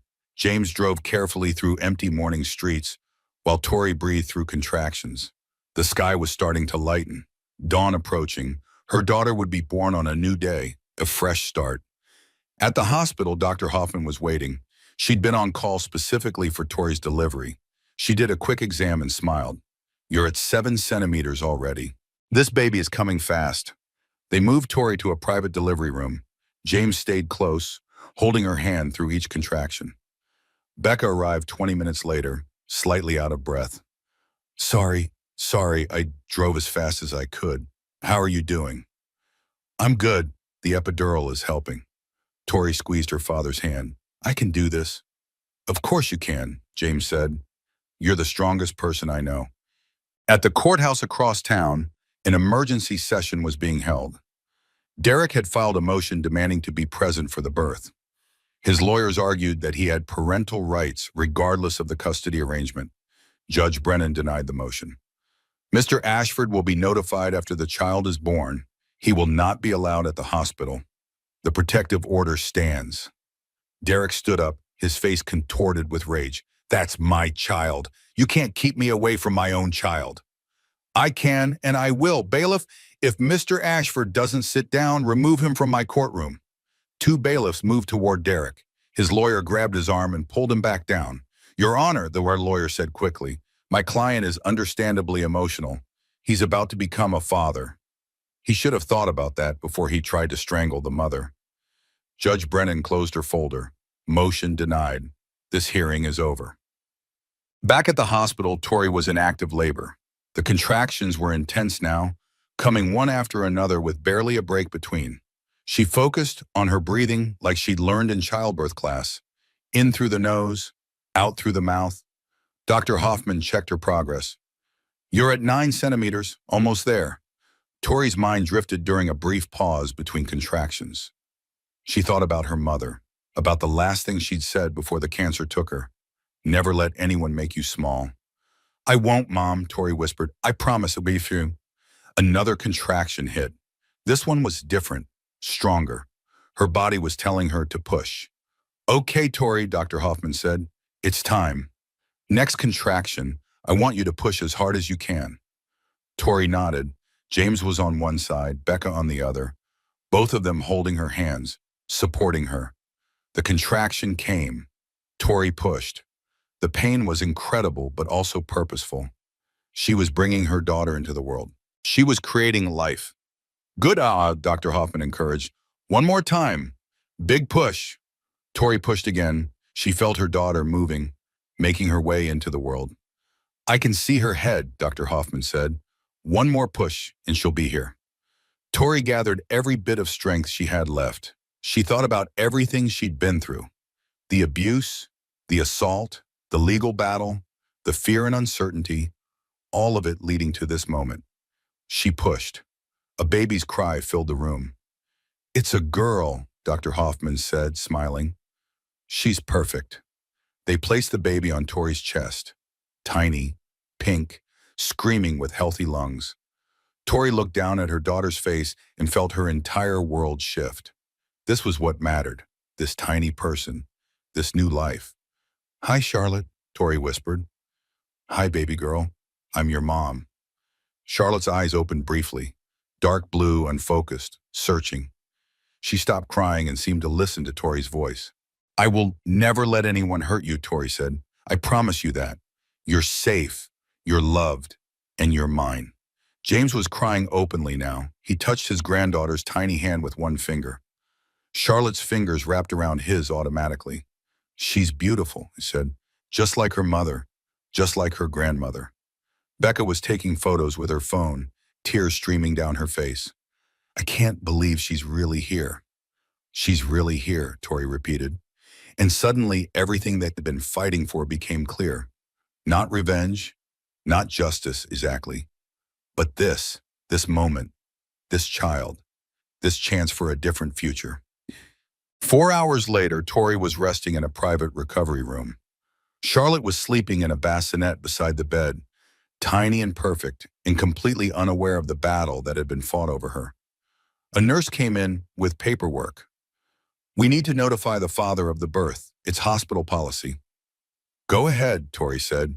She wasn't afraid anymore. Derek couldn't hurt her here. He couldn't take Charlotte. The law was on her side now. The nurse made the call while Tori watched.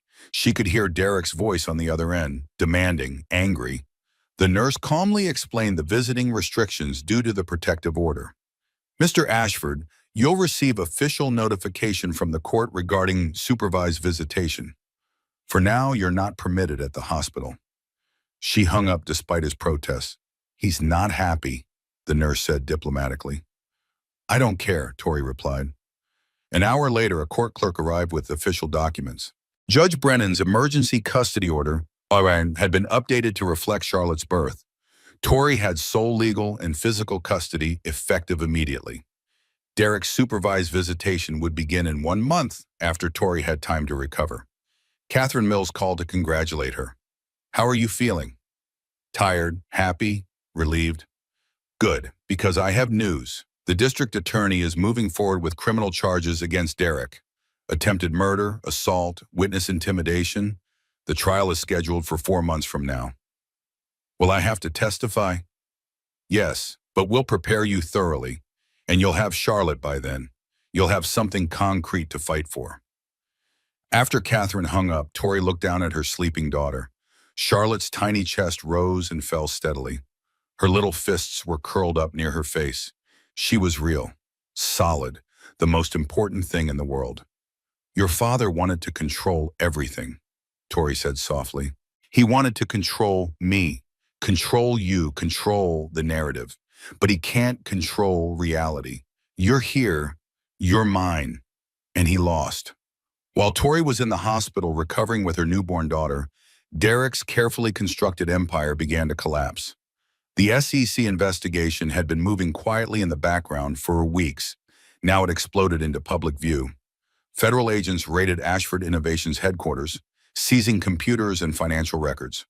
Offshore accounts were frozen. Bank statements were subpoenaed. The evidence was overwhelming. Derek had embezzled $210 million from his own company over 5 years.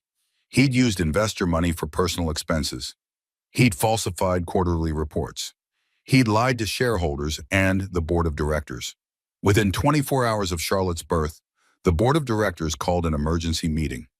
Derek arrived at his office building to find federal agents in the lobby, employees packing boxes. Reporters camped outside with cameras. In the boardroom, 12 board members sat waiting. Their faces were grim. Diane Sullivan was there too, representing James Caldwell's significant investment in the company.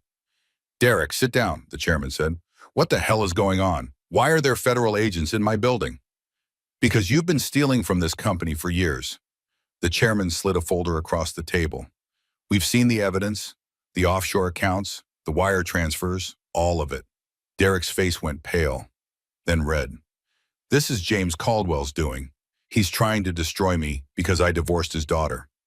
"You didn't divorce her. She divorced you, after you tried to murder her." Diane's voice was ice cold. "And James didn't fabricate $200 million in theft. You did that all by yourself. I built this company. My father started it, and I made it a billion-dollar success. You can't just—" "Actually, we can." The chairman stood. "Derek Ashford, effective immediately, you are terminated from Ashford Innovations. You are removed from the board of directors. You are stripped of all stock options and benefits. Security will escort you from the building." "You can't do this." "We already have." The vote was unanimous. Derek looked around the table. Every person he'd worked with for years, every board member he'd thought he controlled, all of them were staring at him with identical expressions of disgust. "My father would be ashamed," Derek said desperately. "He built this company with his bare hands. You're destroying his legacy."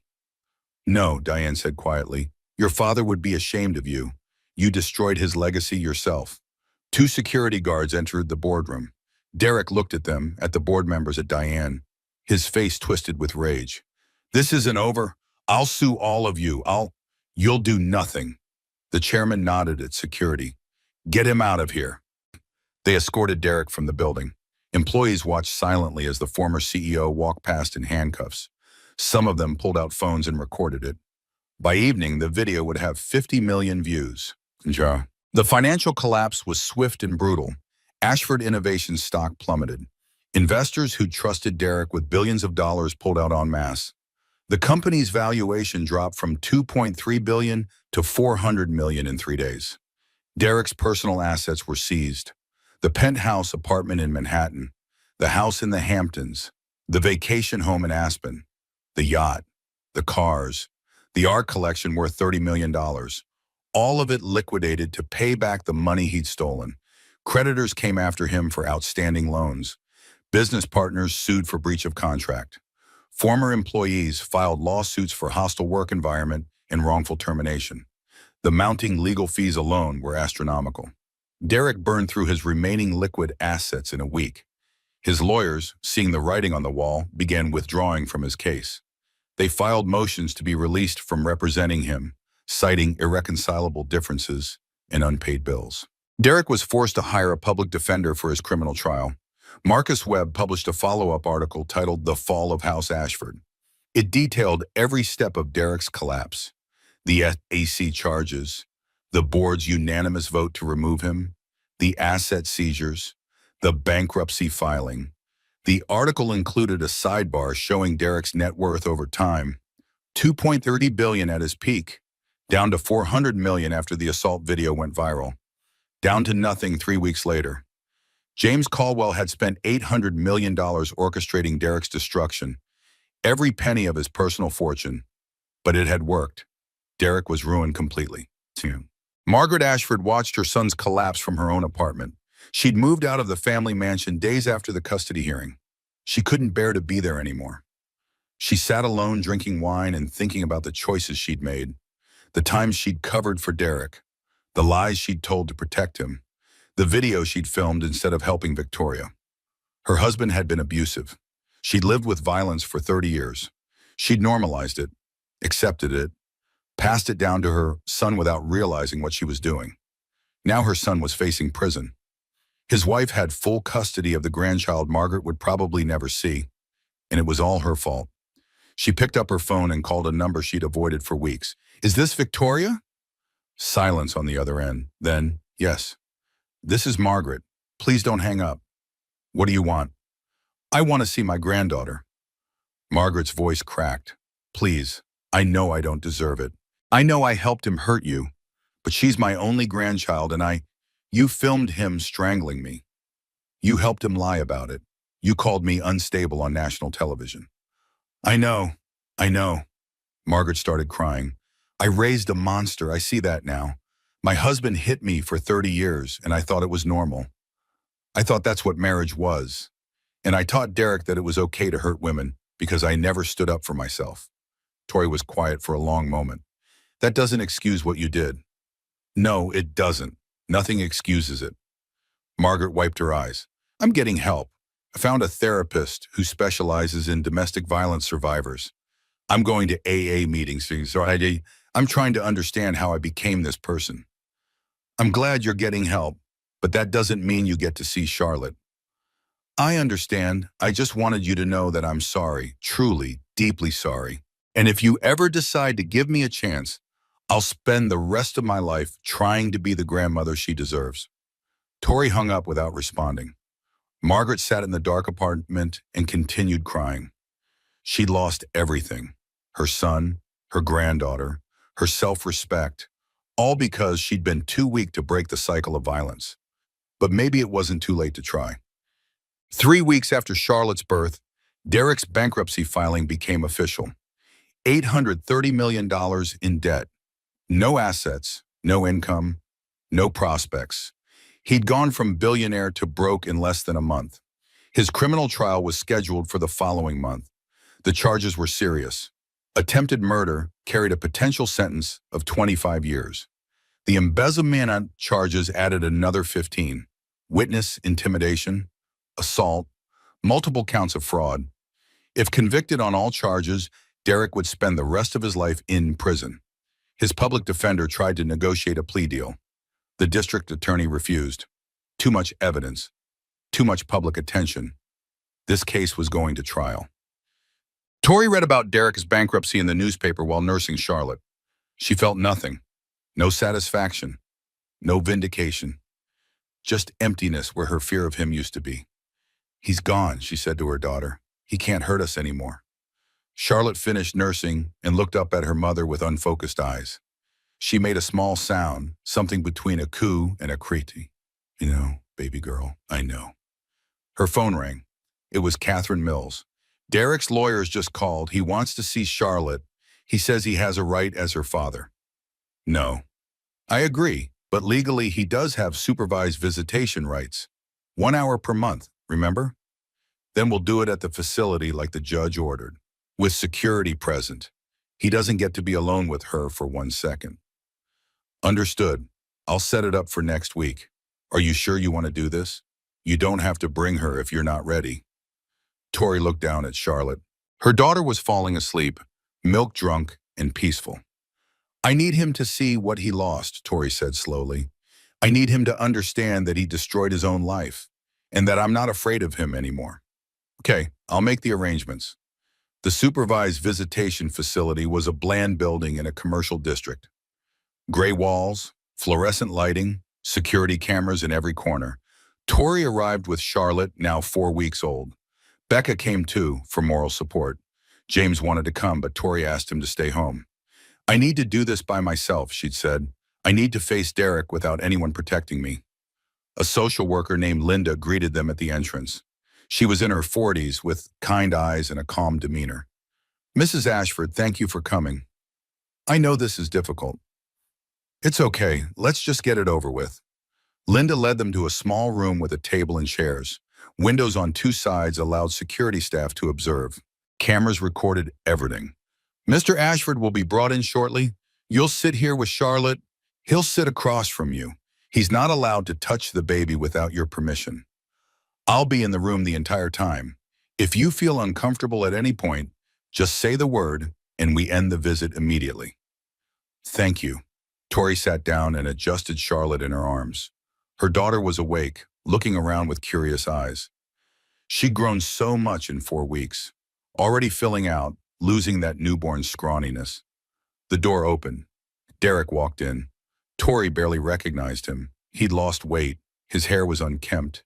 He wore a cheap suit that didn't fit properly. His face was gaunt, with dark circles under his eyes.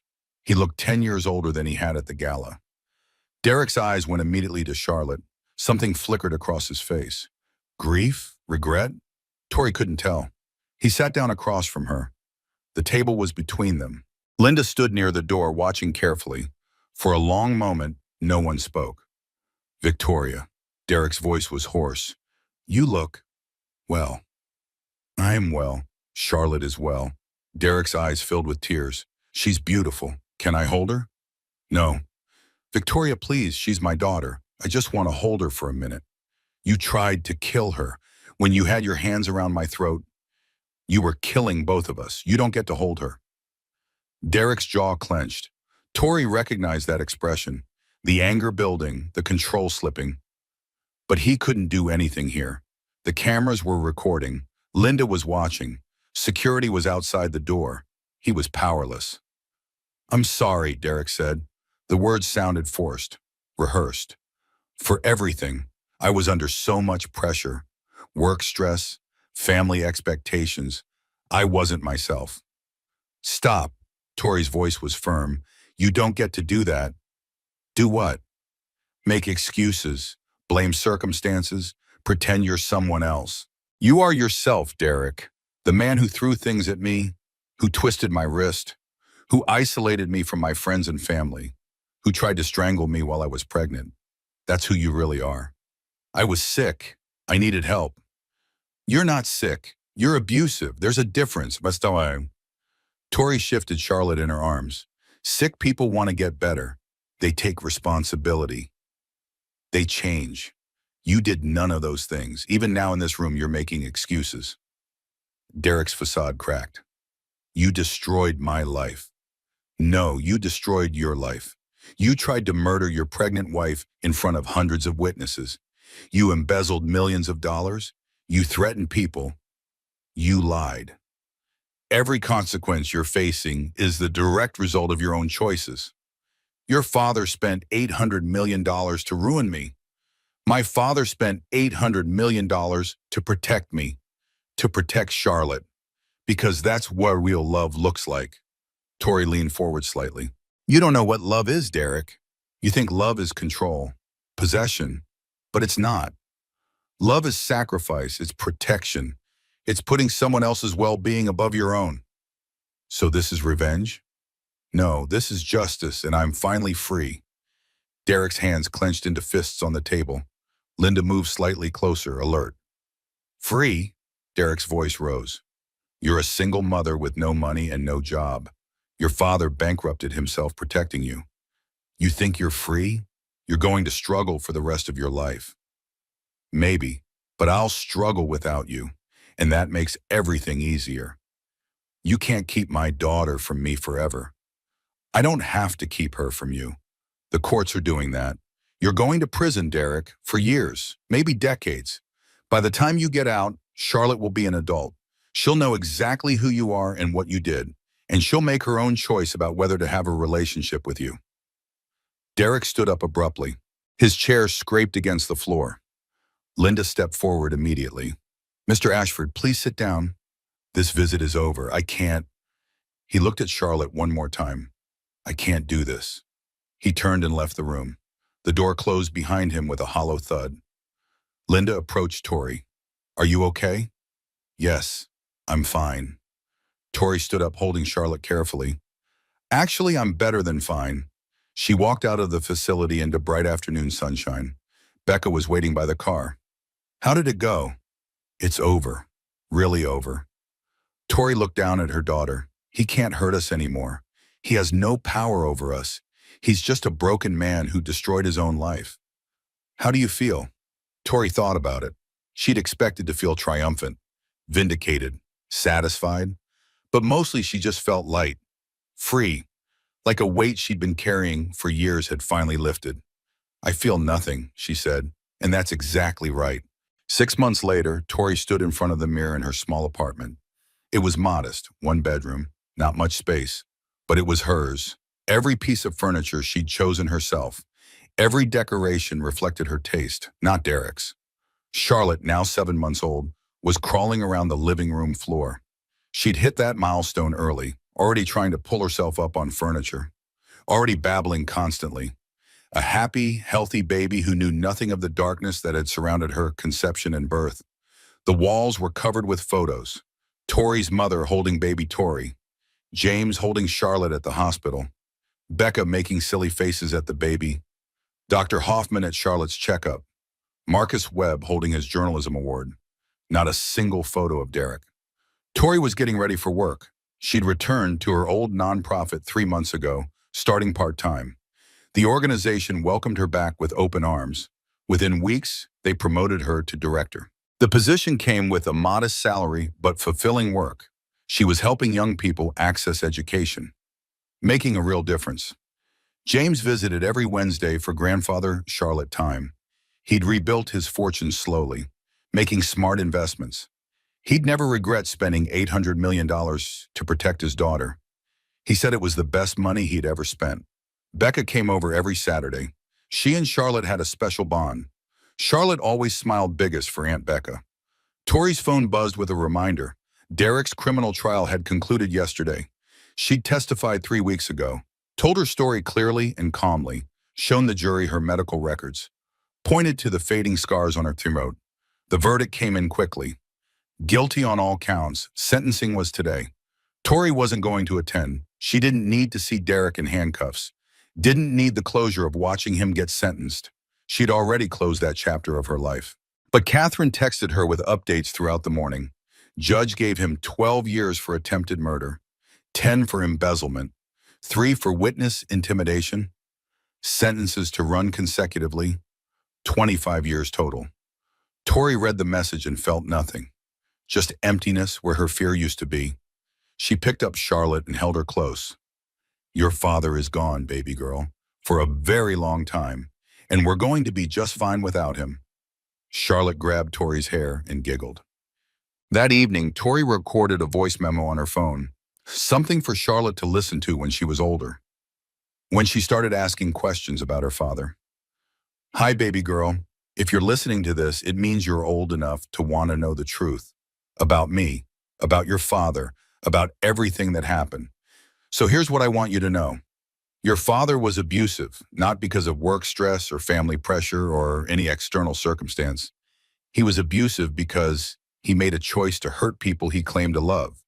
That was his choice, not mine, not yours, his.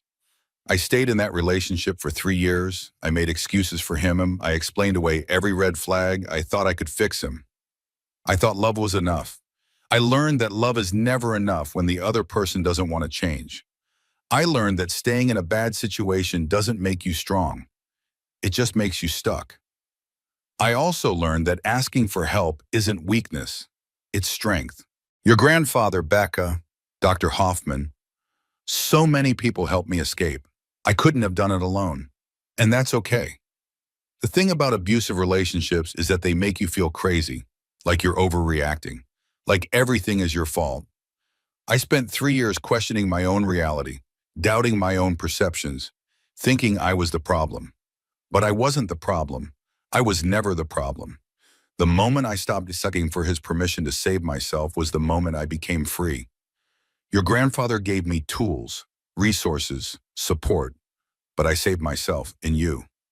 I want you to know something important. You are not responsible for your father's actions. His choices have nothing to do with who you are or who you'll become.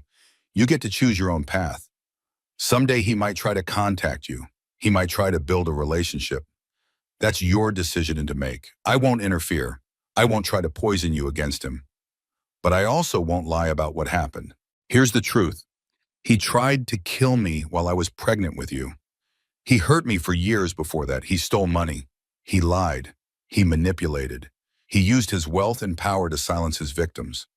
And when his actions finally caught up with him, when he faced consequences, he blamed everyone but himself. That's who he is.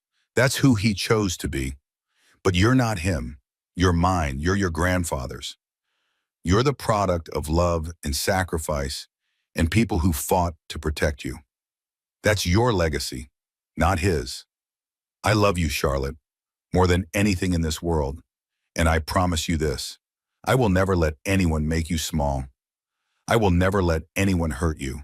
And I will teach you to take up space, use your voice, and be unapologetically yourself. That's what your grandmother taught me, and it's what I'm teaching you. Tori stopped the recording and saved it. She'd add to it over the years, create a full picture for Charlotte. The truth, no sugarcoating, but also no bitterness, just facts, just reality.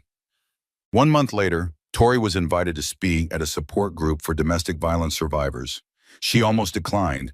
Public speaking terrified her. Talking about her experience felt too raw. But then she thought about all the women still trapped, still making excuses, still explaining away bruises and broken bones and shattered self-esteem. She accepted the invitation. The support group met in a church basement. 15 women sat in a circle. They ranged in age from early 20s to late 60s. Different backgrounds, different stories, but all of them sharing the same haunted look Tori recognized from her own mirror. The facilitator introduced her. This is Victoria. She's agreed to share her story with us tonight. Tori stood up. Charlotte was with Becca tonight. This was something Tori needed to do alone. Hi, my name is Tori. I'm 29 years old. I'm a single mother, and I'm a survivor of domestic violence. She told them her story, not all of it. She didn't have time for every detail. But the important parts, the isolation, the gaslighting, the escalating violence, the moment at the gala when everything became undeniable. She talked about the legal battle, the custody fight, the financial warfare her father waged on her behalf. I was lucky, she said honestly. My father had resources most people don't have. He could afford lawyers and investigators and strategies that destroyed my abuser. Not everyone has that. So what do we do? One woman asked. She had a fresh bruise on her cheek. If we don't have rich fathers to save us, you save yourself, Tori said. I know that sounds impossible. I know you're exhausted and scared, and maybe you don't even know where to start, but you take one tiny step. You call a hotline. You tell one person the truth. You document one injury. You save $1 in a secret account. You take one step toward the door. She looked around the circle, saw herself in every face. The door was always unlocked, she said quietly. I was my own jailer. I stayed because I was afraid. Afraid of being alone, afraid of failing, afraid of what people would think, afraid he'd hurt me worse if I tried to leave. How did you stop being afraid? Another woman asked. I didn't. I'm still afraid sometimes. Fear doesn't just disappear, but I decided that being afraid and free was better than being afraid and trapped. Tori's voice grew stronger, and I learned something important. The things I was most afraid of, they weren't real. I thought I couldn't survive without him. But I'm surviving. I thought no one would believe me, but people did. I thought I'd lose everything, but I lost nothing that mattered. After the meeting, three women approached her. They asked for her phone number, said they were thinking about leaving, asked if they could call her when they got scared. Yes, Tori said. Call me anytime, day or night. You're not alone. She handed each of them her card with her personal number written on the back. Walking to her car, Tori felt something shift inside her. The pain of what she'd experienced was being transformed into purpose. She could help other women. She could use her story to save lives. Maybe that's what it was all for. The suffering, the fear, the battle. So she could reach back and pull others out of the darkness. 9 months after Charlotte's birth, Tori attended the Children's Cancer Gala, the same event where Derek had assaulted her, the same venue, the same ballroom. She almost didn't go. The memories were too painful. But then she decided she needed to reclaim that space, needed to prove to herself that Derek didn't own her fear anymore. She wore a red dress, bold, unapologetic. Her hair was down, natural. She didn't try to hide or shrink herself. Charlotte was with her grandfather tonight. Tori needed to do this alone. When she walked into the ballroom, conversations stopped. People stared. Everyone recognized her.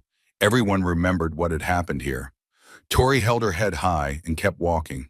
The event organizer approached her immediately. Mrs. Ashford, Victoria, I'm so glad you came. We'd love for you to say a few words about your nonprofit work, about the cause, about everything. I'd be honored. Later that evening, Tori stood at the podium. The same ballroom where she'd been strangled now held her voice. The microphone amplified her words to hundreds of listeners. Last year in this room, something terrible happened to me. She paused, letting the words settle. Many of you witnessed it. Some of you filmed it. All of you remember it. The room was silent. I'm not going to pretend it didn't happen. I'm not going to be ashamed of it. What happened was not my fault. It was the action of an abusive man who'd been enabled for too long. Someone started clapping, then another person. Then the entire room erupted in applause. Tori waited for it to die down. But I'm not here tonight to talk about that. I'm here to talk about the future, about the work we're doing to help children access education, about breaking cycles of poverty and abuse, about creating opportunities for young people who need them most. She talked about her nonprofit, about the programs they'd implemented, about the children they'd helped, about the donors who made it possible. We all have darkness in our past, Tori said. We all have moments we wish we could change. But what matters is what we do with that darkness. Do we let it consume us? Or do we transform it into light? She finished her speech to a standing ovation. People approached her afterward, donors offering support, women sharing their own stories, men apologizing for not intervening that night. You didn't know, Tori told them. How could you have known?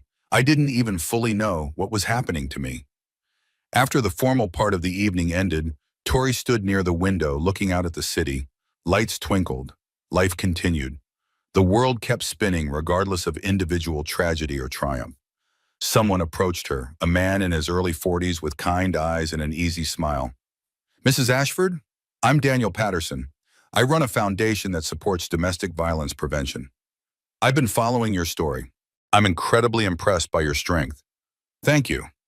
I was wondering if you might be interested in partnering with our foundation. We're developing educational programs for young people, teaching them to recognize the warning signs of abusive relationships, teaching them that what they see in their homes isn't normal or acceptable. I'd love to talk more about that. Great. Can I get your number? Maybe we could have coffee sometime? Tori looked at him carefully. Was he asking professionally or personally? She wasn't sure. And honestly, she wasn't ready to find out. But she gave him her number anyway, because she was open to possibility now, open to whatever came next. Marcus Webb approached with a photographer. Tori, we're doing a follow-up piece. 1 year later. Would you be willing to be interviewed? Yes, but can we do it at my nonprofit office? I want the focus to be on the work, not on me. Perfect. The evening wound down. Tori said her goodbyes and headed to her car. She drove through quiet city streets thinking about how much had changed in 1 year.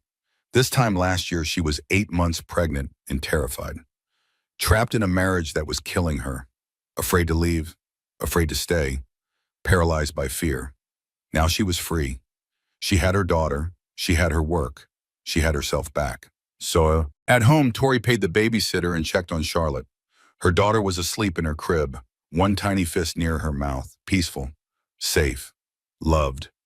Tori stood in the doorway watching her breathe, the rise and fall of her small chest, the flutter of her eyelids, the complete vulnerability of sleep. "I did it," Tori whispered. "I kept you safe. I got us out. I built a new life for us." Charlotte stirred slightly but didn't wake. Tori went to her own room and changed out of the red dress.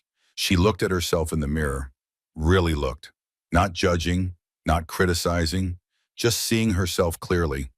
She was stronger than she'd ever been, not because of what she'd survived, but because of who she'd become in the process. She'd learned that she could be her own hero, that she didn't need rescuing, that asking for help and saving yourself weren't mutually exclusive.